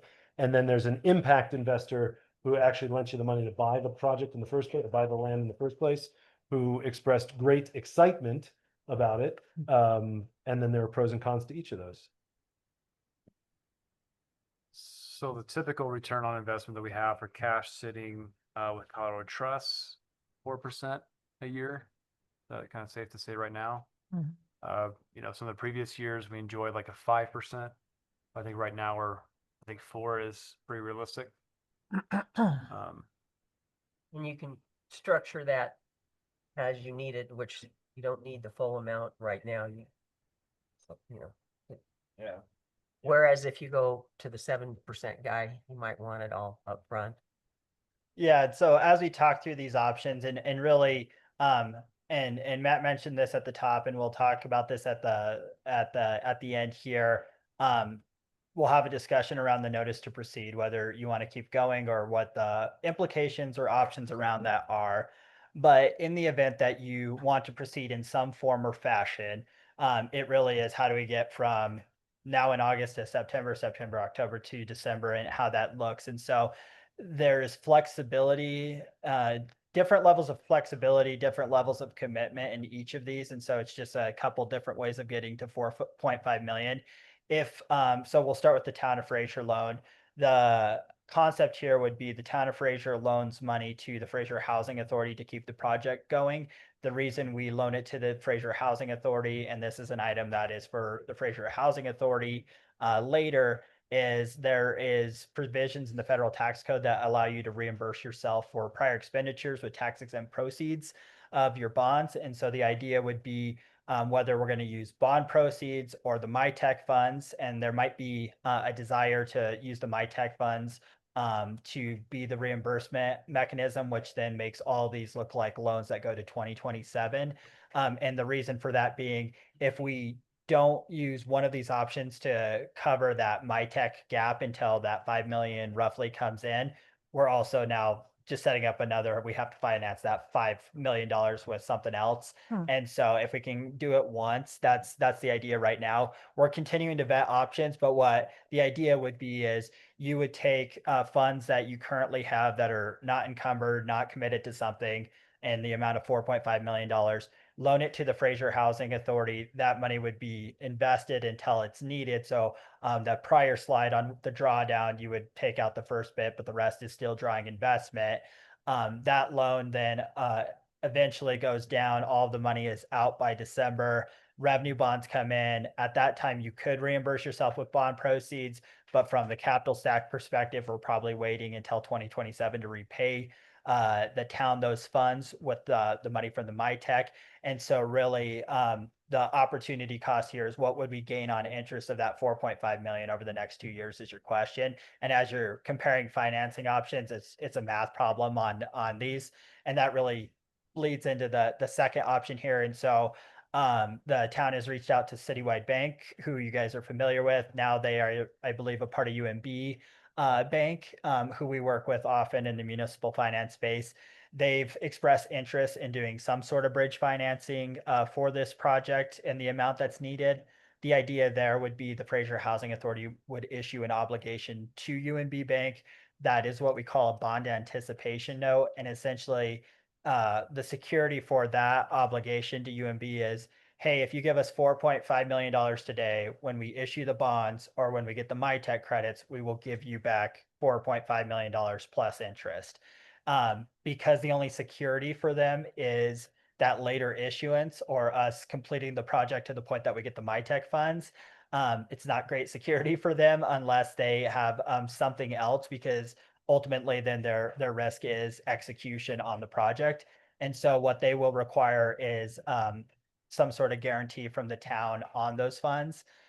Because of Tabor, we can't do multiple fiscal year financial obligations unless we have present cash reserves pledged irrevocably to pay all the principal and interest that would be due. And so taking the example, if we're waiting till 2027 to pay UMB back for the bridge loan, we're going to pay them back with the MyTech funds. You would issue that note that has a maturity in sometime in 2027.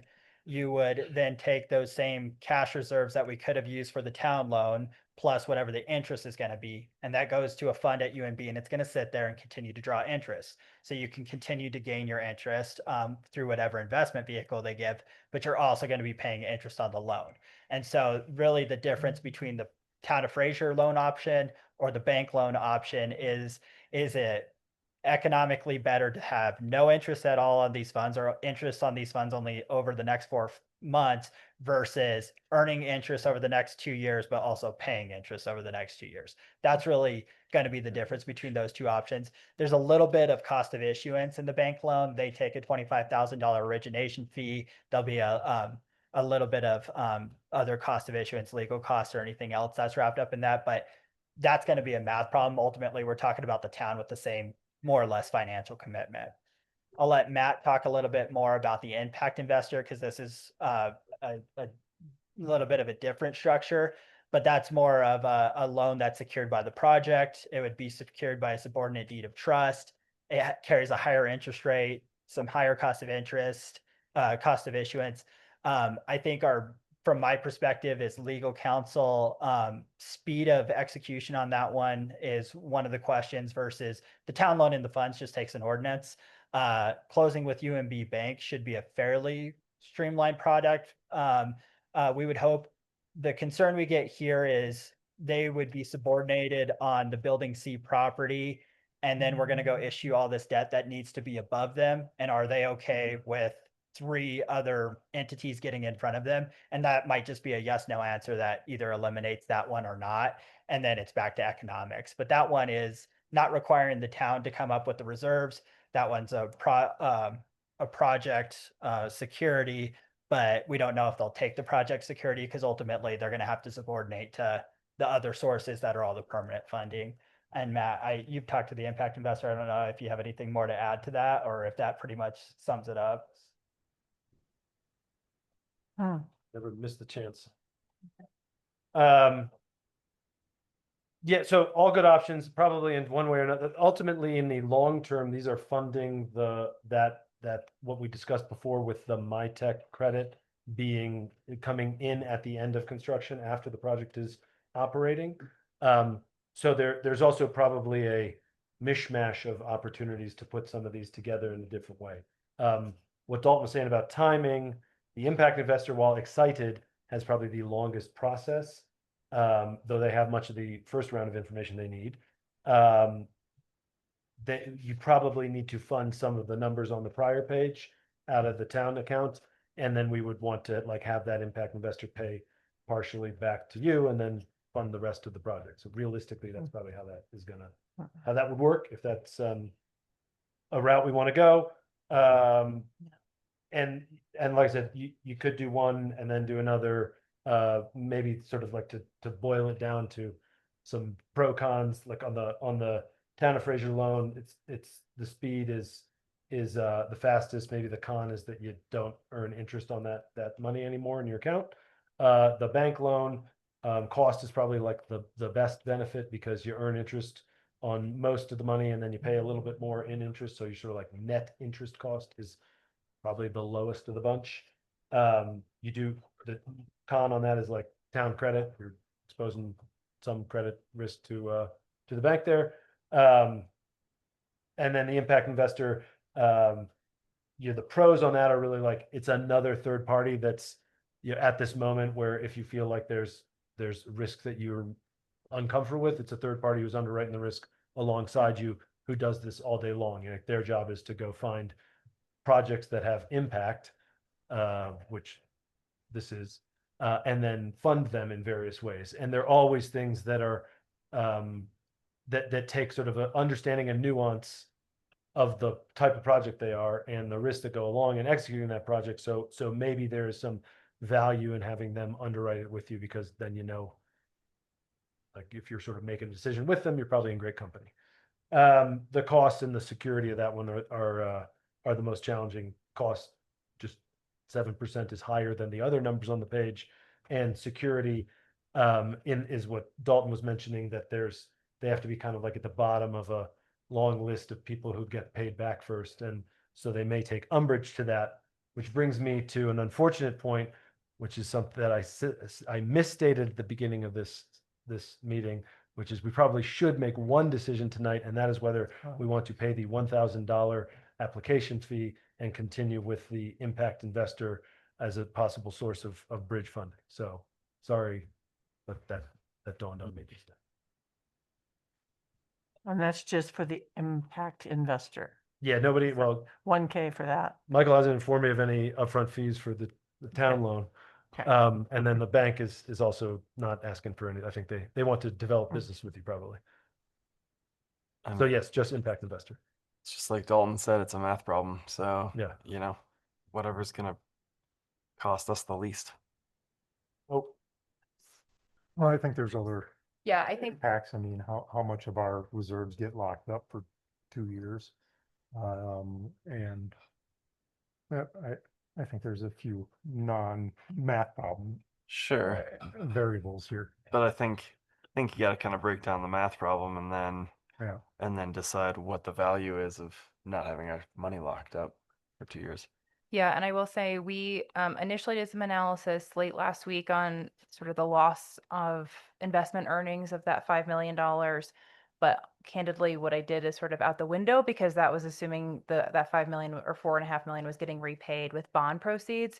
Now that we're sort of also basically considering that would be then utilized to cover the MyTech funding, that loss of investment earnings calculation is different, because now instead of a loss of investment earnings over a 3-month period where you're drawing the funds down, so some of it's actually still there, this is now actually, once that 4.5 million is exhausted, what happens, what is lost basically over those 2 years. But what I think, we were talking to Michael before the meeting tonight, I think one thing we can commit to doing is trying to help solve that math problem when we come back on the 3rd, of putting some numbers to this, just because some of this we didn't find out until late last week. But we can try and kind of help put together a comparison on the financial side of things. And then obviously, yes, there are obviously other considerations that you may want to take into account as regards to you not having access to that 4.5 million, whether it's the loan directly from the town to the housing authority or the loan with Citywide Bank via UMB, that money is essentially inaccessible until, those MyTech funds come in 2027.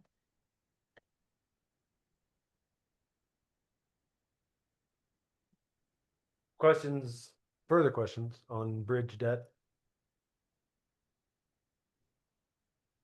So the town has used the Impact Development Fund before, when we purchased the land that we're doing this housing project on.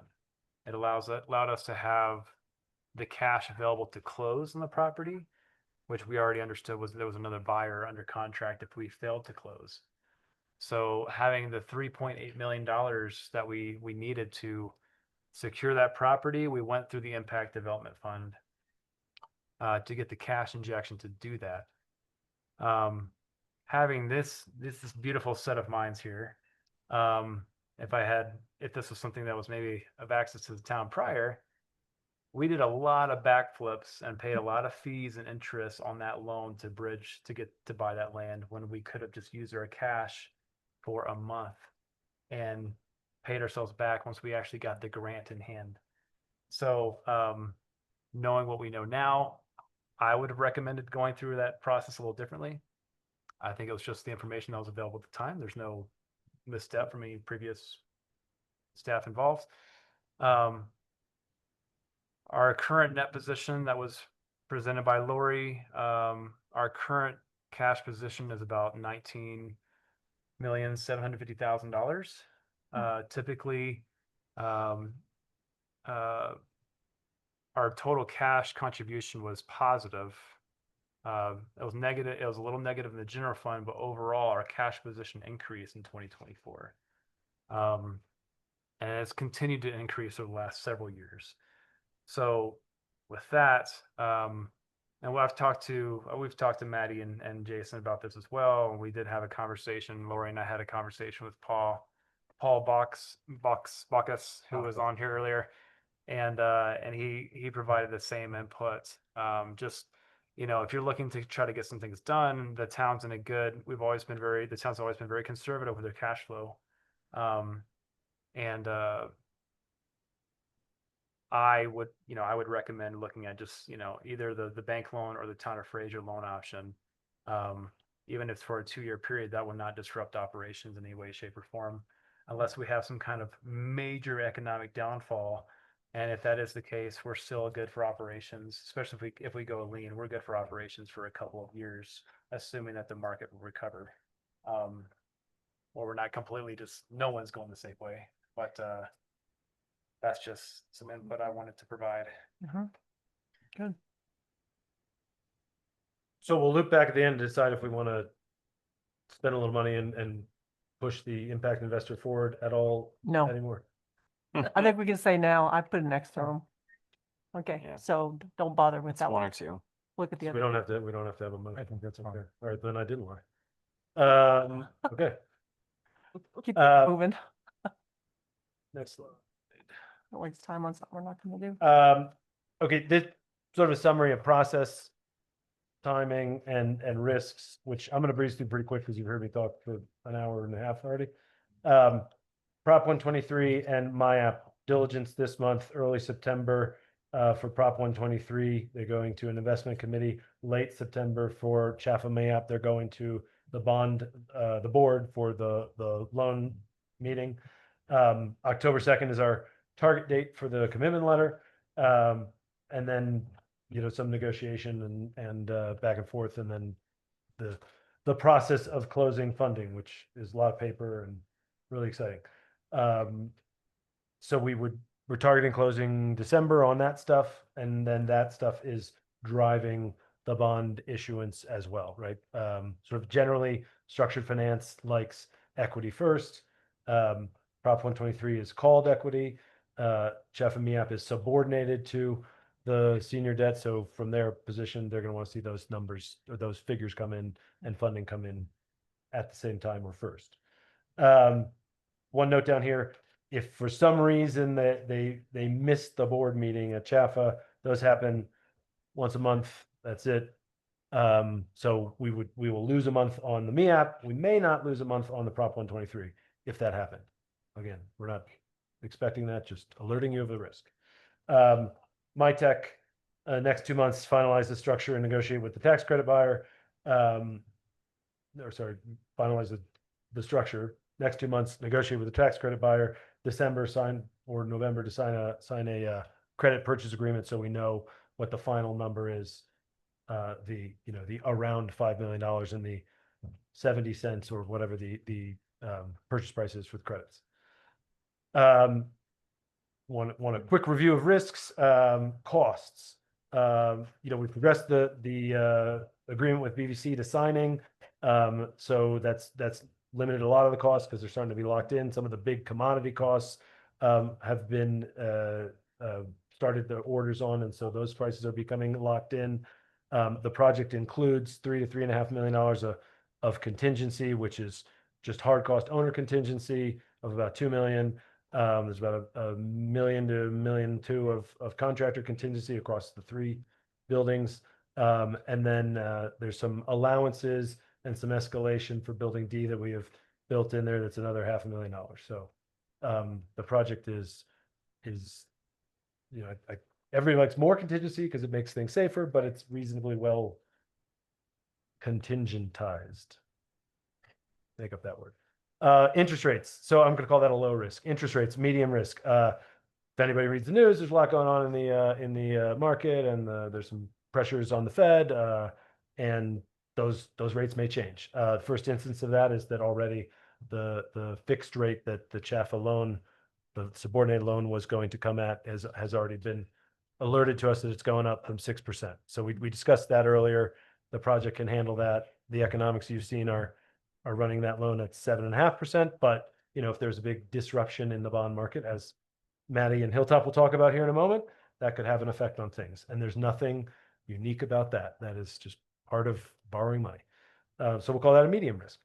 Prop 123 and MEAP underwriting, we're going to call that a medium risk too. Again, that's really not about a binary, like it disappears. It's just about meeting all the conditions that we've spent the last 2 hours talking about, and how that might move around the absolute numbers that are available for those 2 pieces of funding. At which point in time, we would have to come back up here. I would have to present that little chart of sources and uses again, and we'd have to talk about if there had been any real effect, like a gap that had developed or something like that. So I think that's your risk on those, going through the underwriting there. Town commitment, I'd say that's low because there's sort of the 3 risks above that might lead to a change in the requirements from the town. And on average, let's say those are relatively, like any one of those things actually leading to more town commitment being required is low. We'll call that the securitization approach of risk. Put like higher risk together and then you get a lower risk out. Talk after the presentation. Structure, MyTech is one that I picked on here. We don't have the structure finalized. We're using this sort of transfer of credits, which is will probably be the first project to do it. So in that sense, we're unique, but it's written into law, so we are good. And the terms around that could move around a little bit. We think that's relatively low risk. We've done most of the work behind it to date already. Questions about any of those? The very quick run through all that. Okay. It's my pleasure to leave the stage. Thank you. Thanks, Matt. Okay, so a lot of this is what things we've been talking about basically for the last hour and a half. But as a kind of a refresher, we've obviously been in front of you to talk about COPs before. We at Hilltop have a fiduciary responsibility to the town, and then kind of through this relationship with the housing authority. And so what Michael has asked us to do is to present essentially our view of the pro formas at a high level, but also what we identify as the risks, just as you guys are contemplating making some decisions this evening. So the sources and uses matches essentially what Matt had presented on a prior slide, but I broke the uses out a little bit differently to highlight on the revenue bond side of things, just so you can see those more individually represented. It also has an operating reserve presented in here that Dalton mentioned. that will need to be funded up front with from one of these available sources of funds. So that slightly dips into the contingency just a little bit. So I think I've got 1.7 million here versus the 1.9 or 2 million that Matt had on his slide. But I do think focusing on that contingency number is important because as we talk about some of these potential other risks to these funds, that's essentially what gets eroded first before there potentially would need to be another commitment from the town to help cover some of these costs. So moving on to the next slide. So this is basically a graphical representation of the pro forma. I find it helpful to look at in this way instead of a lot of numbers on the table. No offense, Matt.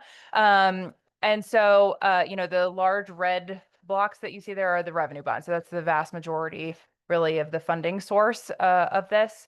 That light blue that you see is a repair and replacement fund. So that's one of the funds that Dalton mentioned. So that's actually funded out of revenues, annual revenues on the project. And it's based it's $350 per unit per year that escalates at basically a cost of inflation year over year.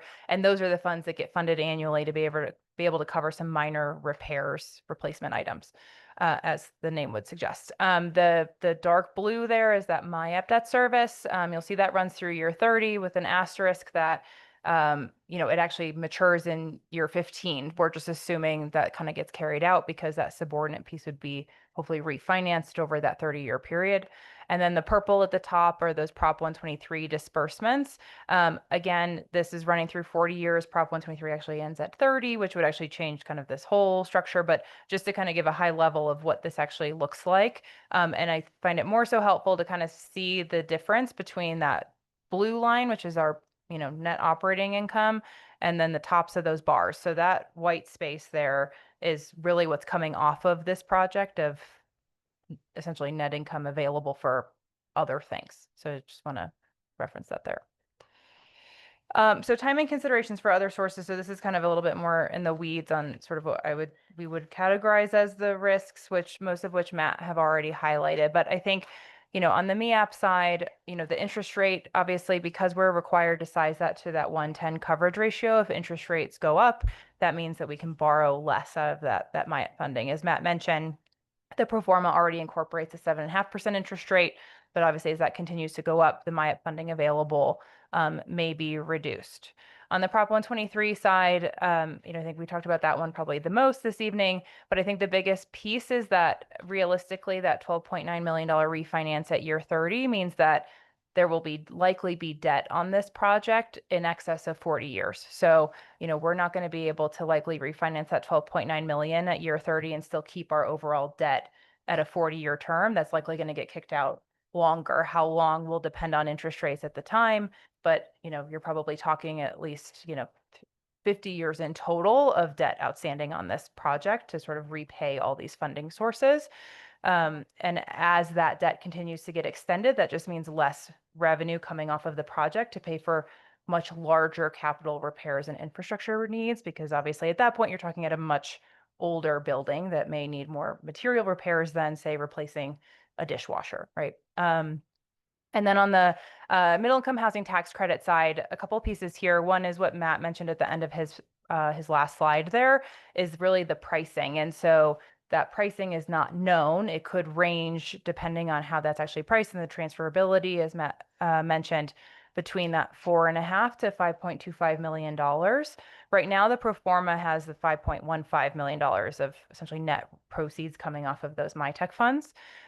If that goes down to $4.5 million, that's really eating, $1 million or so out of the 600,000, 700,000 out of that contingency number, right? And so that as those funds become more certain, the contingency number becomes more certain. But there are certain things that obviously as we move through, we won't definitively know until we actually price bonds, as an example. I think the other piece to highlight there is particularly as it relates to the town funds. I think on the low side, Matt's estimating this $4.5 million of income from the tax credits, but that's something to keep in mind as we talk about the funds that the town is willing to commit for these bridge loans, because you're essentially being repaid from those funds. So we wouldn't, in theory, want you to be lending more to the project, or if you are, you're just potentially, there's a risk, right? Because we're talking about committing those funds before we actually know the pricing of those MyTech credits. So I just want to highlight that there. And then the one piece that I will note that Dalton can elaborate on if needed is there are some tax considerations that need to be evaluated as it relates to revenue bond proceeds going into building C, where the MyTech credits are, because of the legal structure that Matt had on that prior slide. That diligence is ongoing, but it could theoretically result in the need to issue some of the revenue bonds as taxable. And if that's the case, it reduces the amount of proceeds that we get out of those funds because they're issued at a higher interest rate. So in conclusion, our overall review of the plan of finance is, as Matt mentioned, based on our current assumptions sitting here today, that gap is closed. That said, there are a lot of things that could happen between now and December that just create some uncertainty as it relates to the sources and really the sources of funds and the dollar amounts there and how they relate to being able to cover the costs within this project. The first is really the MyTech piece that I just highlighted, as far as how much are you actually getting in MyTech funding once those are priced, and then the legal review that still needs to be conducted and its impact on potential revenue bond issuance. The second is interest rates on those revenue bonds. So we did a really quick analysis. If rates rise by 10 basis points, that reduces proceeds for the project by about $450,000. So obviously the opposite is true. If rates go down, then we are theoretically able to get more out of those proceeds, but that obviously is something that's just going to be a bit of a moving target between now and when we would actually be able to sell the bonds, likely in early December. As we've mentioned a number of times, not all of the financing or legal requirements are fully known sitting here today for MyApp and Prop 123 funds, and the integration of those funding sources into the revenue bond. So that I think we'll have a much better sense on in early October when those commitment letters come back, but that is still something that is outstanding. And as Matt mentioned, those dollar amounts could change through their underwriting process that they're currently undergoing. But obviously, if Prop 123 dollars that are committed to the project are reduced, then that again kind of starts to eat away at that contingency that's built into that source and uses table. And then finally, I think this is not necessarily a financing issue. This is more of a management of the project long-term, and considerations is that, and this is where I find the graph somewhat helpful, is that there's relatively limited dollars flowing off of the project while there is debt outstanding. So once the debt is gone, then obviously there's a ton of cash kind of kicking off of the project in the pro forma. But until the debt is gone, it's not a ton. We are funding a repair and replacement reserve, which will fund small capital updates that will likely be needed. But there is probably a consideration to be made as you move through the project of those excess revenues that are coming off would likely need to be we would suggest putting them into some form of reserve, because you're going to need to start to accumulate some balances for larger capital replacements that aren't necessarily going to be funded out of that repair and replacement reserve, such as like a new roof as an example, right? That's likely not going to be able to be funded just because of the cost of that relative to how much is being funded in that repair and replacement reserve. So again, not necessarily a financing risk per se, but something that, we just wanted to highlight to keep in mind as you all are contemplating the future of the project. Dalton, anything else you want to add? Okay. So I think that's it for me. Thank you.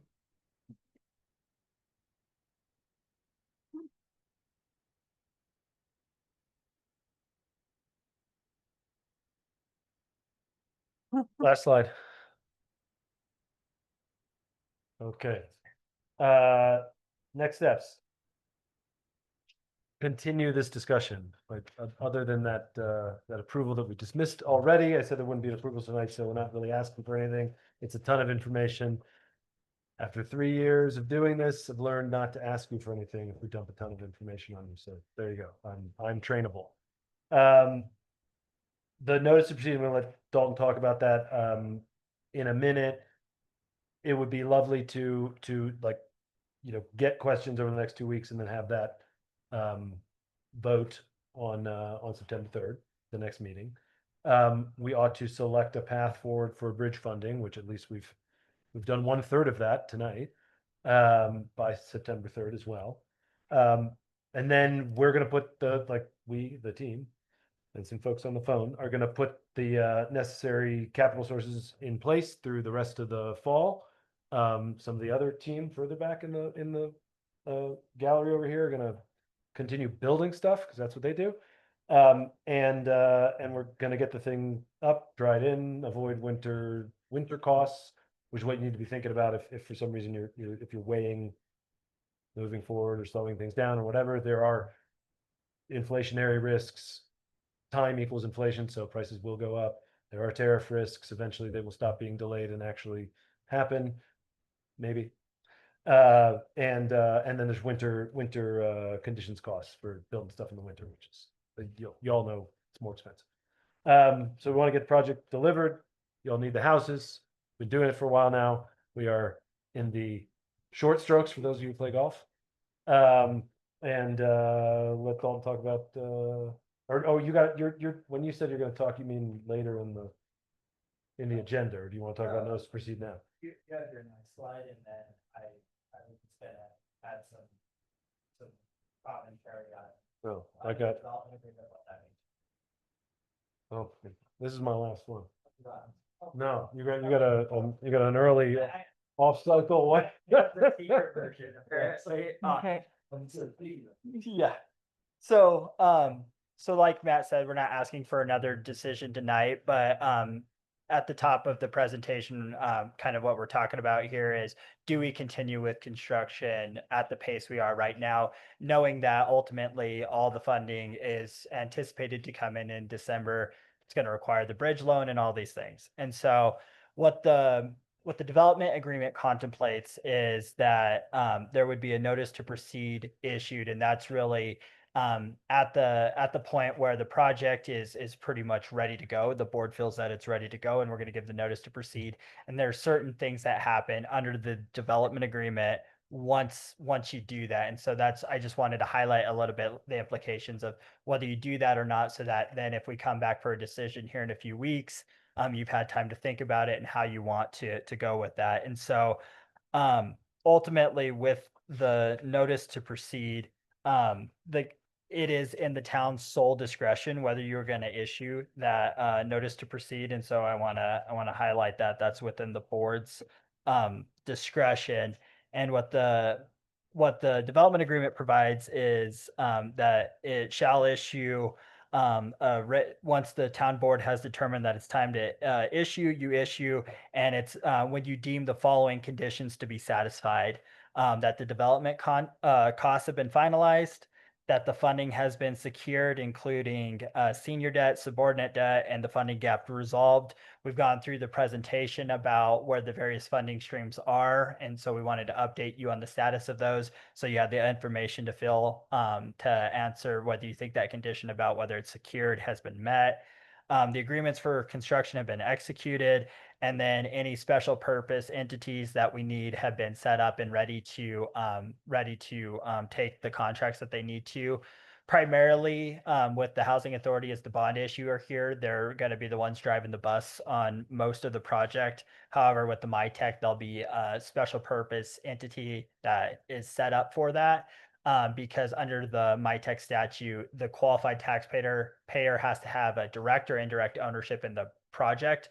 And so back to Maddie's comment, from a tax exempt perspective, what we're trying to do is limit that ownership to where the MyTech credits are, so that we're not having any unintended consequences on the tax exempt status of the rest of the bonds. But ultimately, that entity will need to be set up and will have a role in this. But those are the 4 conditions listed under the development agreement. Ultimately, those are in your discretion, and then whether you feel like they're met or not, you always have the ability to waive them if you're ready to go with the notice to proceed. Either way, as far as what does it mean to issue the notice to proceed, the biggest change, there's two big changes of issuing the notice to proceed. Prior to the issuance of the notice to proceed, you have 3 termination rights: occurrence of a developer default that's not cured, non-appropriation. And then the third one being that the town terminates with 30-day notice upon the town's non-issuance of a notice to proceed. So not issuing a notice of to proceed and a termination notice is one thing that after you issue, that goes away. You still have termination rights if there's an event of default or failure of appropriation, but that does change kind of, we lock in a little bit more under the development agreement once that's issued. The other piece is financial relationship changes. Right now, and the fees are set forth in the agreement, but developer costs are monthly billing until the notice to proceed is issued. Once the notice to proceed is issued, then the fees are contemplated under the development fee, and that's part of this. The project's ready to go. And also the remedies for a town default change once a notice to proceed is issued. Prior to a notice to proceed being issued, essentially the damages piece of this is the development cost times basically 5.9% that are accrued to that date. After the notice to proceed, it's the greater of half of what the development fee would be, or I think it's or kind of where you are to that date. So if you're beyond half, then it's going to be whatever the development fee would have been as of that date. And so your exposure on an event of default goes up once you issue the notice to proceed. And so that's just something to keep in mind. We're never going into an agreement planning to default, but it does change your exposure on remedies there. And so outside of just the termination rights and the way things are billed, those are the biggest changes outside of the remedies. And so really your choices, at least as I see them, your town attorney or others might have some other options that they think through, but there's the question of, do we want to keep construction going right now? Yes or no? If so, financing is one piece of that. The other piece of that is, okay, so if we want to keep it going, do we issue the notice to proceed, or do we, based off the conditions laid out, if we're not ready for a notice to proceed to be issued, do we need to negotiate some sort of short-term agreement to keep work going between September and either October, when we know we have the MEAP funds, or through December? And so that would be the other direction, is finding a way. Either way, we're probably talking about the same amount of money needing to be committed, because we're talking about construction until bond proceeds land. But I just wanted to highlight what a notice to proceed means, whether you feel like we're ready for that.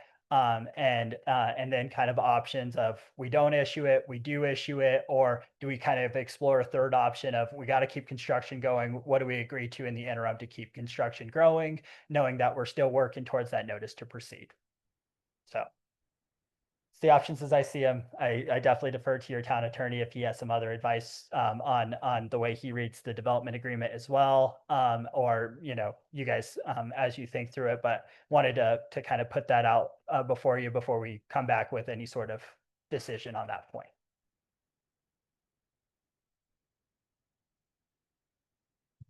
Do you want an answer now? No, Okay. I'm not asking for an answer now. And You're like, ultimately, yeah, ultimately, the decision will be made by the board in a formal, we're ready to issue the notice to proceed or not at this time. And that's, as Michael's noted, or maybe it was Matt noted, we would be thinking about maybe at September 3rd, bringing that item, but wanted to put that before you, as we really set up the presentation today to say, here's where construction's at. Here's where we need to go in the next couple of months if we're going to continue at the current schedule. And here's where the current financing is, so that we're giving you the information you need to start evaluating the criteria for a notice to proceed, so that you're prepared to make that decision if and when it comes before this board. So not asking for it tonight, but appreciate it. 2 weeks. That's what I thought. Yeah, just clarify. Thank you.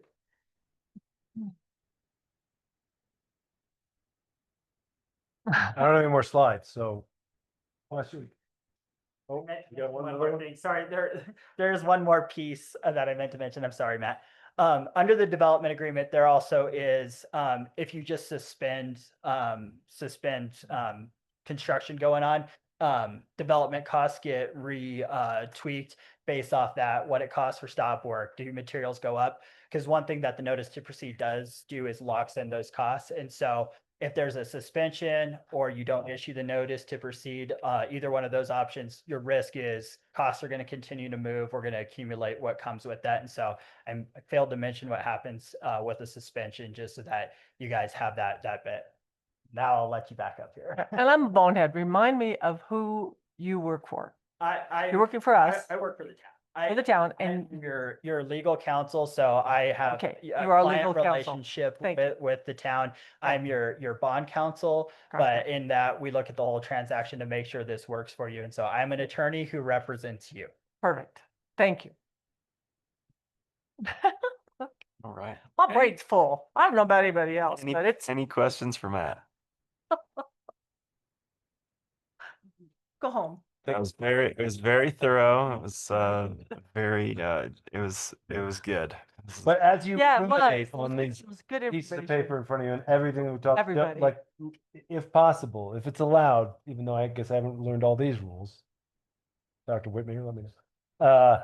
Can you send questions in the meantime so we can prepare any answers and go through a couple things between now and the next 2 weeks? Certainly. Sure. Great. Great. So this is Thank the you so launch much. update. Participate in the next update. The third will be much more brief. Any changes, any updates, and the capital stacks or the sources that we'll be using. And then we'll talk through the notice proceed and present that to the board, along with the bond, the short-term loan options to the board if they want to move forward with one of those options. So how long can you guys continue working if we go like to that second meeting in September? That would put some things at risk, but that's a good question to ask. We can come back with more detailed. Okay. Yeah. Yeah.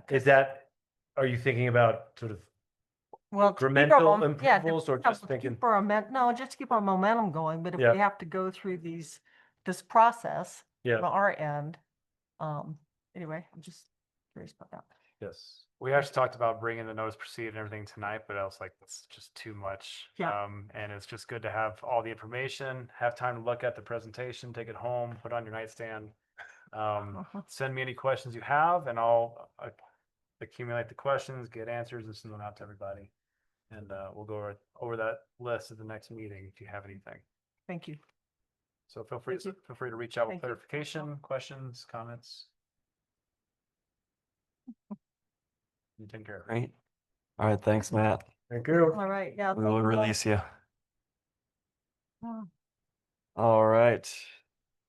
Next up, we have the Fraser Housing Authority, which we need to have a motion to suspend the Board of Trustees meeting and open the Fraser Housing Authority. So moved. Second. Any further discussion? All in favor? Aye. Any opposed? Okay. Now, see you guys. Yep, gotta go out that door. Yeah.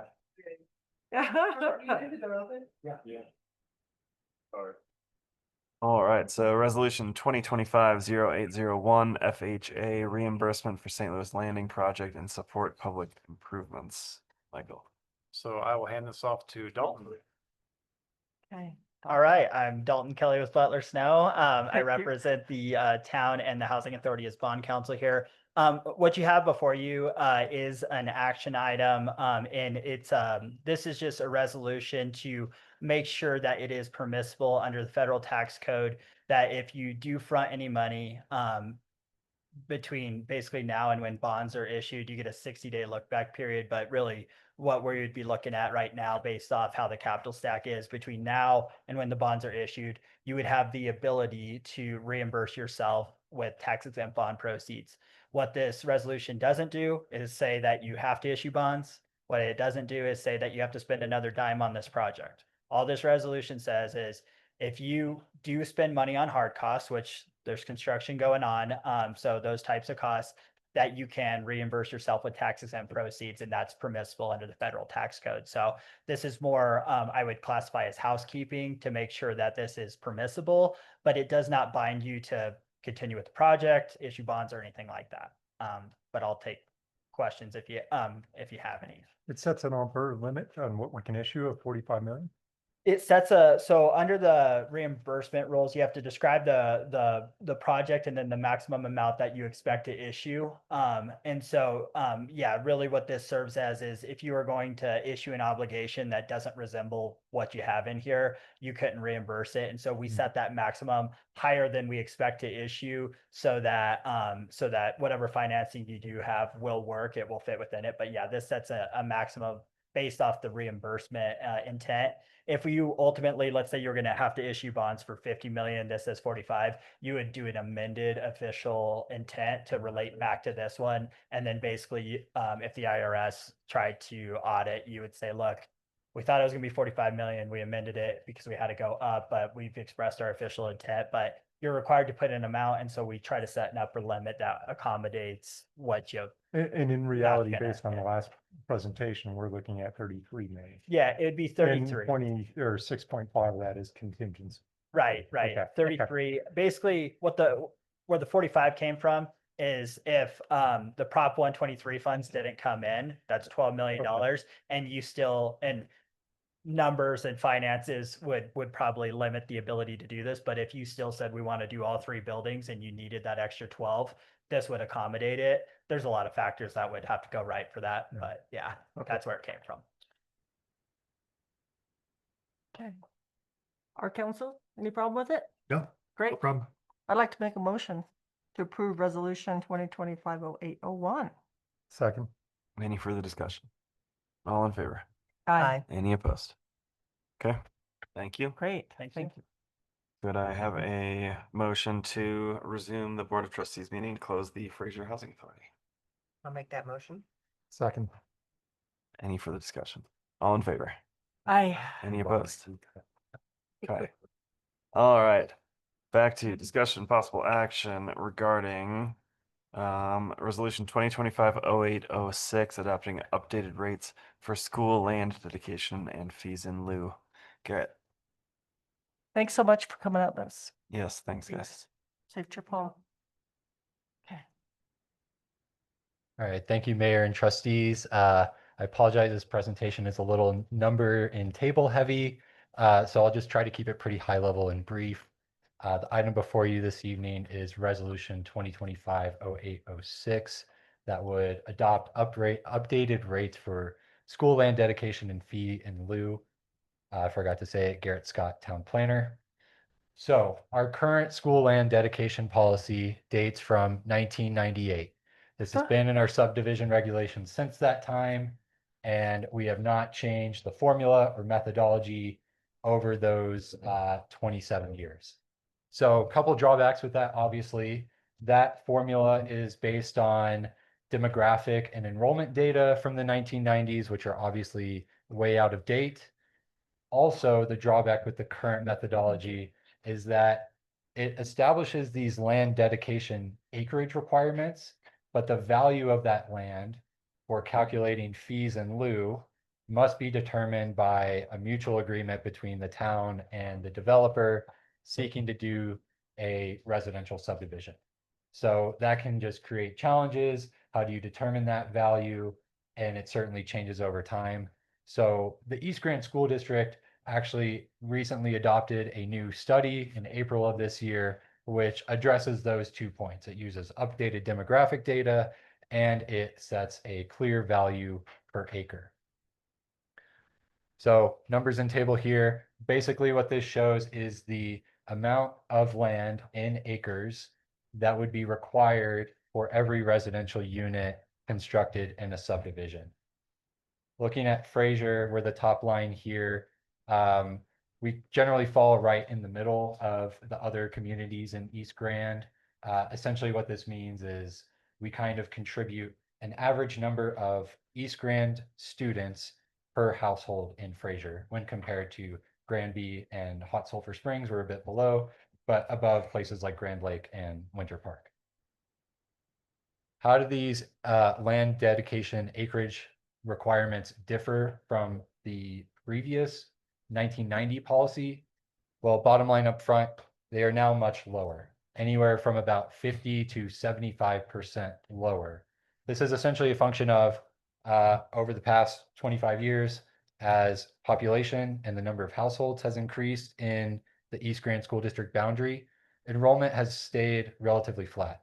So looking forward, if that trend continues, enrollment student population will likely grow at a slower rate than was anticipated based on data in the 90s. Land value for acreage. So this determines if a subdivision does not dedicate land for schools, they pay a fee instead of doing so. And that fee is based on its assumed value per acre. So in recent history in the town of Fraser, we have used a value of a little over $140,000. That was applied on some recent residential developments such as Coslog Main, 461 Muse, the six multifamily units here in Old Town, as well as Strong Townhomes, which is currently under construction off of Clayton Court. The 2025 study that was adopted by the school board utilizes a value just below $150,000 per acre. So this represents a approximately 5% increase to the assumed cost or value of land. And I also just wanted to note that this value is used for all properties, all residential development within the boundaries of the East Grand School District and not just Fraser. So really what determines the fee that is charged to residential development is that acreage requirement that we looked at first times that value per acre. So again, because the acreage requirement reduced significantly and the value of land only went up slightly, these fees are being reduced quite significantly for residential development here in Fraser. Just looking at it, some example, potential residential subdivisions, say like a 10 unit single family detached, the fees that they would pay under this new policy decrease by a little more than half. Something like a multifamily development, those fees go down by roughly 3/4. So ultimately, staff recommends that you all approve this resolution so that we adopt the study from East Grand School District and utilize these new land dedication and fee in lieu methodology moving forward. I also just want to note that town staff will apply this methodology to land use applications that have been received this year but haven't yet finalized their subdivision plating process, which would be the Ascent condominiums as well as Centrum Phase 1. So happy to stand for any questions that you may all have. So how can anything go down? Right. I've never seen anything. Well, someplace else must have gone up. I I- mean, because this isn't a net loss. This is, Is it because of the schools, the schools, number of kids that's pretty much stayed stable? Yes. So the way the study methodology works, from my understanding, is they look at how many households are in each of these municipalities or in unincorporated Grand within East Grand School District. How many households are there? How many students come from those households? And that essentially, they arrive at, essentially student per household. And if households grow in the future and you assume that same student per household ratio, when will we need a new middle school, for example? How much land does that middle school need? How much does that land cost? And then you spread that cost from, across all new residential subdivisions within the school district. So again, I don't have the numbers of like Grand County population growth off of the top of my head, but certainly has grown since the late 90s. Whereas, population and household growth in the county has outpaced student enrollment growth in the school district. So that's probably the main reason why this changed. how often do they anticipate revisiting this? Is this every decade that this study will be done? Or, is this, we went 25 years, so. Yeah. School board. I don't have a great answer to that because it is really up to the school board. I would hope that it would be done more frequently than the period that we've looked at here. But certainly, moving forward, whenever the school district updates a new study such as this, we would want to be responsive and adopt it as soon as possible. Conversations with East Grand Superintendent Brad Ray, they're looking at doing it more frequently, so every 3 years or so. Oh, looking wow. at Updating the study. Okay. This is a major change in the calculation just based on proximity and the number of kids that are in the classes. And Yeah. I mean, I see this as a formality, us doing this. This is their schedule. It's kind of like the life and safety inspections on nightly rentals for the fire department. We're just running it through our system. Yeah, I agree. If this is with the school. Yeah, we're yeah, on.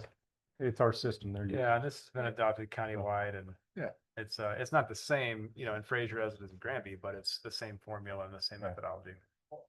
Totally disagree with that. You guys have authority over this. You gotta look at what the school You- district run for our area. You gotta, hey, There you go. Sure. Clark Lipscomb for the record.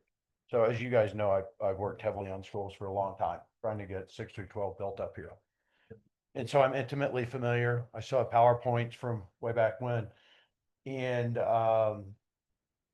I mean, just looking at the study, I mean, simplifying this would be great because there's no more negotiations on what's the value of the land, and every piece of land has different values, et cetera, and having a simple fee. But what I can tell you is the brick and mortar fees that have been paid in previously. And remember, this is for school impacts. This is for expanding schools. Those fees were squandered by the school district for repairs and maintenance. Literally went for a roof replacement, et cetera. They did nothing to add brick and mortar. And Grand County actually approved it. And Chip Bessie was on the board, Chip at the time, because they were like, they didn't do replacement reserves. The school district had been financially irresponsible and hadn't built reserves for these things. And they literally used all of the brick and mortar money that was sitting at the county. And you guys, I think, were met to them for repairs and maintenance. When any proper institution of that size with those kind of buildings would be making replacement reserves instead of using brick and mortar money. So my point is these fees that we're paying in as developers and homeowners trying to build their homes, et cetera, they aren't being used to mitigate impacts from students whatsoever freaking ever. They never were. They're being used for bad financial decisions. On top of that, look at your property tax bill. What's one of the biggest property taxes you have? School district. Okay. So guys, this is just another boondoggle, and you guys have to approve it because you have authority to say, no, we don't want to do this. Or better yet, you can say, you know what, we want to do this, and we want a heavy focus on what you're going to do for education in Fraser and Winter Park. We're happy to fund schools, and better yet, if we're going to do school impact fee, hey, why don't we put it towards some daycare, some early learning center, some grandkids? Okay, how about that? That's education, right? And I mean, the school district's not really helping with that. I'm a huge advocate of the Fraser Elementary School, huge. Right. But I really, truly believe for us to succeed as a community long term, we need 6 through 12 education right here in our backyard. And without a commitment from the school district, you shouldn't be authorizing this stuff. Right. I mean, get a commitment from them for, 10 years from now. We'll look at schools down here. I tried to give them land in lieu back before we'd planned whole developments that would have accommodated an entire 6 through 12 structure. Literally like stone's throw from here. That's off the table for us today. Right. But a bottom line is that, guys, I mean, you do have authority over this. And one thing that stood out to me, Winter Park's fee is half of Fraser in the study. Why would Winter Park be half of Fraser's fee? That's illogical. So I can go build a house in Winter Park and my school impact fee is literally half. That makes no sense. So I can tell you that your former mayor, Philip Nell, and I went to lots of school board meetings with this Western demographics, and they were not impressive. And we sit there and blew their stuff out of the water left and right. I think having a simplified system is great. And I have no problem supporting public, particularly educational facilities for our kids. I'm all for it, right? I mean, I'm like biggest advocate of the kids ever. Mm-hmm. But I mean, guys, you have some authority here to say, you know what, we'd really like to sit down and talk to you about how that money might be spent in Fraser. Because they just did a big expansion, only they didn't use these funds. They tapped the taxpayers for, I think, $80 million. And it was predominantly to tear down the Granby Elementary and build a new one that, by the way, again, bad decision-making. If the Grand Lake Elementary still existed, the Granby Elementary wouldn't have been busting at the seams. And Grand Lake wouldn't be a retirement community. So, I mean, all of this stuff was foretold. And you can go back and look at the records from me, from Philip, from, you know, tons of saying, guys, we fought to keep the Fraser Elementary here. Because they were trying to close it when they were trying to close the Grand Lake Elementary. You guys, if some of you were here, you might remember that. Okay, I was front and center on that fight. The problem that I have is the school district's board is not focused on Fraser Winter Park and enhancing Fraser Winter Park. And I don't think these funds are being used in a way that benefits our community, and our community being the upper Fraser Valley, Fraser Winter Park, call it Red Dirt Hill this way. And I think you should put some parameters on whether you approve this, or maybe you pass and say, you know, school district, we want to talk to you about what's the plan for schools up here? Because I know for a fact in this issuance of the bonds that they did, they talked about having money set aside in that to acquire land in the upper Fraser Valley. Okay, coming down the pike, I will tell you, between Grammy Ranch, between the trailer thing that is the one on the Colorado River, Peggy, you yeah, Shore Fox, the mobile home park now that we get to drive through coming into the south side of Grammy or north side of Grammy, that as that stuff builds out and the housing projects they're doing, et cetera, they're going to have that school down there busting at the seams. We concurrently are building out. Yeah, we're probably more second home, but I think there is going to be more primary residents here, more kids in the upper Fraser Valley, and you cannot bus all these kids. You can't. Okay, that is the floor. What's that? logical. The kids sit on the floor on the buses. Yeah. You leave your kids bus to Granby yet? My Okay, kids did it, and they were horrible. sitting on the floor. Yeah. You know that, internet. Mhm. There's Yeah. 3 kids in each seat, the whole bus full, and then the kids are sitting on the floor with their backpacks like this in the aisle. Hmm. And there's 2 buses. Yeah, They will give you a 3rd one. That's how many kids we're putting through there. So Hmm. don't just think about that. And you know, we build what we have submitted now, right? And we build more affordable housing here, and y'all build more affordable housing. Guess what? We're gonna have more there's a lot of families living in the middle apartments right now. And a lot of kids. And thankfully a lot of them are younger, so they will probably walk to the Fraser Elementary. But I mean, you gotta, just because the school district has adopted this doesn't mean you have to. And you guys have some authority. Same thing goes for the school, the fire impact. I just paid $100,000 for 2 apartments to the fire district for fire sprinklered buildings. I mean, insane, insane. But you know, that's what their new rate is. Okay. There's a point at which all of these fees stacked on top of one another make things like your project completely infeasible and ridiculous. And they're not benefiting our community. If they were benefiting our community, man, I am all for it. But somebody's got to draw a line in the sand, and you guys got to start asking questions. I mean, I didn't hear one question asked in that very complex cap stack model. And I'm sitting here following that. I'm a finance guy. This complicated. Not one question. Question everything. That's what you're elected for. Do what's right for our community. And let's focus on getting education in the schools here. So if you want to approve this, put strings on it. And ask the question, why is Winter Park half? At a minimum, make them equal. I mean, that just makes, I look at Winter Park Fraser, frankly, should just be one community. But it makes no sense that they'd be half. And I don't know what the county's doing. County's still on some kind of averaging thing, I think. I don't think they've adopted this. So just, you know, please don't just adopt stuff because some other governmental agency say, oh, we're going to tag on a new fee today. That's not a good approach. You know, we're feed to death. We're taxed to death.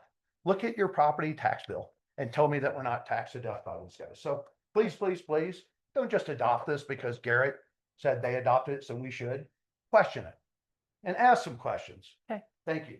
Thank you, Mr. Lipscomb. Hmm. Hmm. Okay. Anyone have any questions for Those Garrett? are good questions.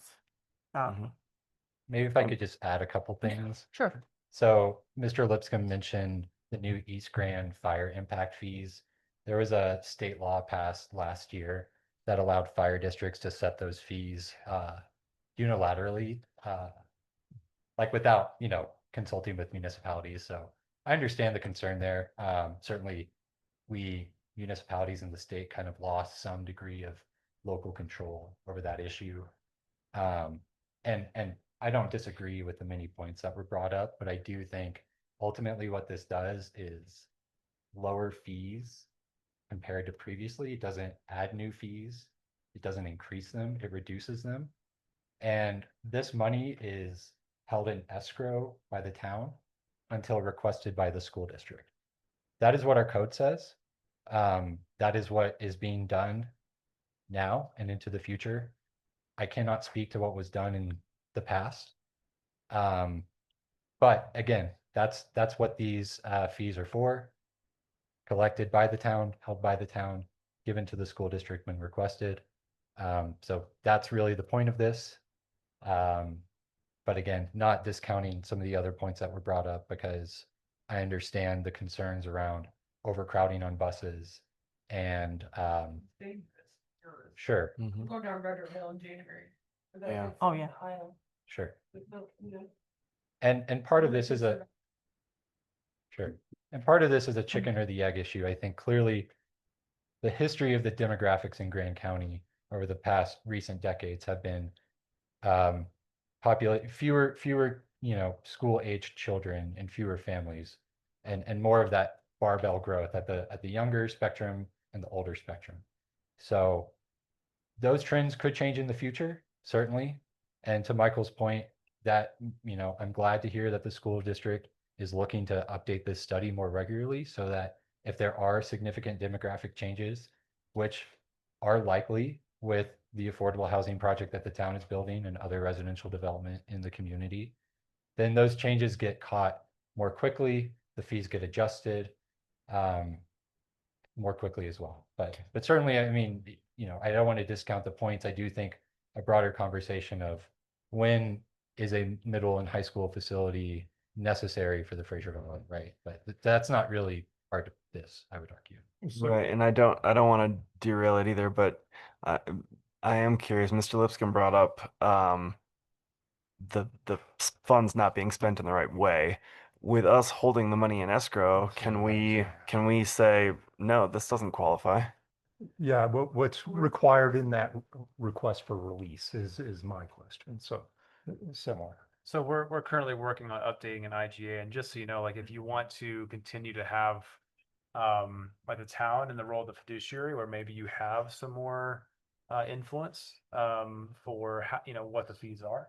The IGA that's currently being drafted is being drafted in a way so that the school, similar to how the fire department works right now, they invoice for the impact fee.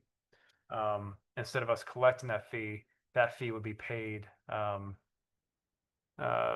either at the time of recording or the time of building permit or CO.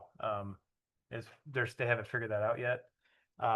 But they're looking to take ownership of that fiduciary role, so the town would no longer be involved in that fiduciary role. So if you like that, because it does help keep a pulse on what the school impact fees and local concerns. I mean, that's something you can advocate, for, in addition to just, looking at, can we look at a higher fee to help snowball some initiatives here locally? I mean, those are conversations that would be with the school board and school president, and those are things that could be considered.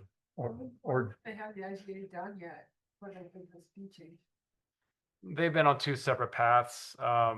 There's been some pushback from some of the other communities, just as far as collection of the school impact fees, and some of the discrepancy that a lot of different builders or developers have with the school impact fees, versus it coming directly from the school. So if it was simply of us collecting a check, that's one thing. We provide the calculation, and right now there's just very little oversight from the school whatsoever. We do the calculation, we bill it, we would collect the funds, and we remit them on a biannual basis, maybe. But No, we remit them for whatever they want. There's no rules yet. They're doing that. we remit them for how much we've collected based on their formula that they've approved. So we can change that and just We have them. can't change the formula. That needs to be a decision by the. So I mean, I think what like Mr. Wilson was talking about is if you were to work with the local school district board and have some conversations as far as like, hey, we don't have, maybe framing the conversation about, we don't have that junior high school hybrid yet in the Fraser Valley, but we really want to. We've got a lot of interest and stakeholders who really want to help that come to fruition. Can we look at a model with your impact fee that all new development would pay something that would go towards a future initiative, and kind of snowball that, try to build that reserve up, instead of those funds going to whatever financial decisions they want to make for existing schools, that are not in the Fraser Valley, that are in Granby, basically. They do have their discussion. I did ask about childcare. I did ask about St. Louis Landing childcare and the local care facilities. And they do not see those as being a part of the education system that they are warranted to be stewards of. So and there's, probably an argument there as well. So, I mean, I find it really interesting that Hot Sulphur Springs, it's $2,837. That's probably one of the poorest communities in the county. And why did they pick on them? they have more students per household. And so those are the flaws in We- models like this. And what it's based upon is they're looking at the total number of homes and the number of students coming out of those areas. So they're weighting it more heavily. So like, for instance, Winter Park being cheaper is because there's fewer students that come out of the town of Winter Park than come out of the town of Fraser. Similarly, Hot Sulphur Springs has a lot more full-time Families. residents with kids in school. But those are some of the kind of flaws in the structure. And I really get back to the heart of what are they going to use the funds for and what have they historically used the funds for? And it's no secret what they used the last funds for. It was not for expanding schools because my development or Strom or any of those other ones added students. And I mean, I don't know, Michael, do y'all have to even do a school impact fee? I mean, could you say we're just not going to have a school impact fee in Fraser? Could you do an impact fee that goes towards the daycares? I mean, it's the same authority as with it's just like the fire district where they can impose and adjust their impact fees. They have to reference a study, they have to reference this report that has to be updated every time they do it. But we can't, that district is established. We don't have my understanding, we can vet this more, but my understanding is we don't have the authority to override a school district impact fee. But I think there's a way that conversations could take place where we could look to like, hey, we want to help fund a school location here in the Fraser Valley. Can we look at modifying your impact fee so that we could do that in the future? And if we've had about discussions to the north as far as reserving 30 acres or more for a hybrid for a junior high school. I mean, you want to be Crested Butte, it's what you got to have. You want to be Telluride, it's what you got to have. Right? I mean, I have friends that have gone to both those school systems and they moved to those towns because the schools were in their towns. And I have tons of friends that have left here after 5th grade in Fraser Elementary, tons. And the problem for our town, and this is important for you all being in the position you're in, we are very reliant on sales tax. And those people that are affluent enough that when their kids are out of 5th grade, go, you know what, I'm going to move to Denver, I'm going to move to Steamboat, or I'm going to move to, Jackson Hole or wherever they're moving, Telluride. We lose their spend. So a lot of them keep their second homes here. So like I have Denver friends that live in our neighborhoods that were full-time here. We lose their spending. They go from a 7-day a week spending person in our town at our restaurants, entertainment, so on and so forth, to maybe 2 days a month. Right. And now they bring their groceries up from, Denver with them. Yeah. And so Well, that's why you bring up a ton of good points, and I think we should talk to the board, the school board. But right now there's a resolution on the table for this, which we can choose to adopt or not. I think we need more information, and I'd like to have the school board come or present and to kind of explain what the thought process is and how we can tweak it if possible. Okay. Agreed. So the motion is to deny the resolution. Is Or that- continue. We could Table table it. Do you have any input on this? I think it would be good to talk to the school board, and I also made a couple of notes to look into the questions that were raised that I don't know the answer to. And that is, can we deny collecting school impact fees? And number two, if we do collect them, is there the ability on the municipality to direct how those fees are used by the school district? So I'll look into those things in the interim. Okay, Yeah, great. it could be worth a conversation too with Winter Park to see if that's something they'd be interested in partnering with us on, because I think we all have the same interest. And Yeah, absolutely. There's one down so low. If nothing else in the interim, another friggin' bus, the kids can get there safely. So is there a motion to table the resolution? Or do we need a motion? Do we just table it? Just take- All right. Take an action. All We'll right, just not take gonna take action. Okay. Table it until the school board can talk to us. Thanks, Garrett. There's also a school board election this November. Let's make sure to vote. Boy, These are good questions to ask candidates. Yeah. Might not have a clue. okay. Moving on to updates. Board, any updates? We're letting go of the town hall exterior bathroom access. We Yeah. when we did the agenda, That's fine. I have an update. I had a call with CDOT today. They're going to pave from basically the end of Fraser to Tabernash next summer, probably June. They'll start that project. So Between here and Winter Park, are they gonna fix the potholes? yes. So Thank I you. asked that question. They said that they are working their way this direction and that Okay. they'll have them fixed in the fall. Okay, good. Thank you. Yeah, that's the newest update. We apparently got the $6.3 million that was awarded to Winter Park for their overlay, but because they haven't made a decision on their streetscape design, they moved it to the Fraser Flats. Okay. So Oh, interesting. That's good. yeah, We're supposed to get a turning lane at the Highlands. that's happening. Yeah, so or the Highlands. It's The lower one. I don't know about that. That doesn't come up lately. That was supposed to go with the 60-mile-an-hour drop. Okay, I can ask CDOT about that. Yeah. Yeah, that's it for me. Just a few quick updates. Antoinette informed me that we're working with a company to get all of our PDFs on our website to be ADA compliant to meet that schedule that's required by the state. We also have a couple of workshops incoming. One will be about the quality of life items that were brought up recently by some of the board members and planning commission.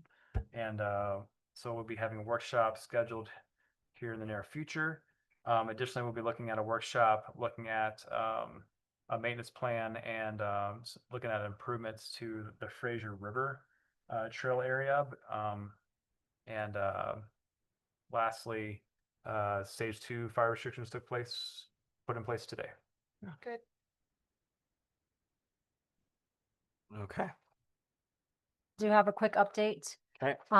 Retro K liquor license was officially approved. The background came back fine, and the state did approve that license today. So I also approved it, the local license, and I'll do the inspection next week. So he will have his license and able to move forward with liquor. Great. Does he have an anticipated opening date? I don't. He's not in town till next week, so Okay. wasn't able to discuss that with him. But my guess is very soon.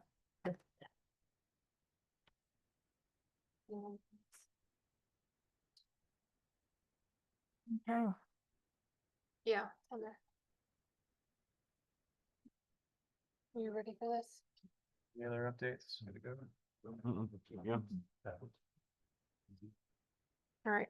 I move to enter into an executive session for the purpose of determining positions relative to matters that may be subject to negotiations, developing strategy for negotiations, and or instructing negotiators under CRS section 24-6-402 4E regarding right-of-way strategy and property acquisition to include Town Manager Michael Brack, Town Planner Garrett Scott, Town Attorney Kent Whitmer.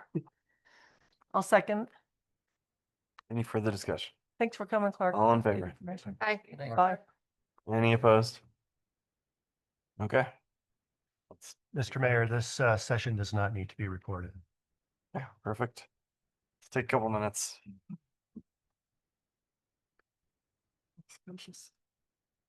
Welcome back. Oh, yeah, at some point.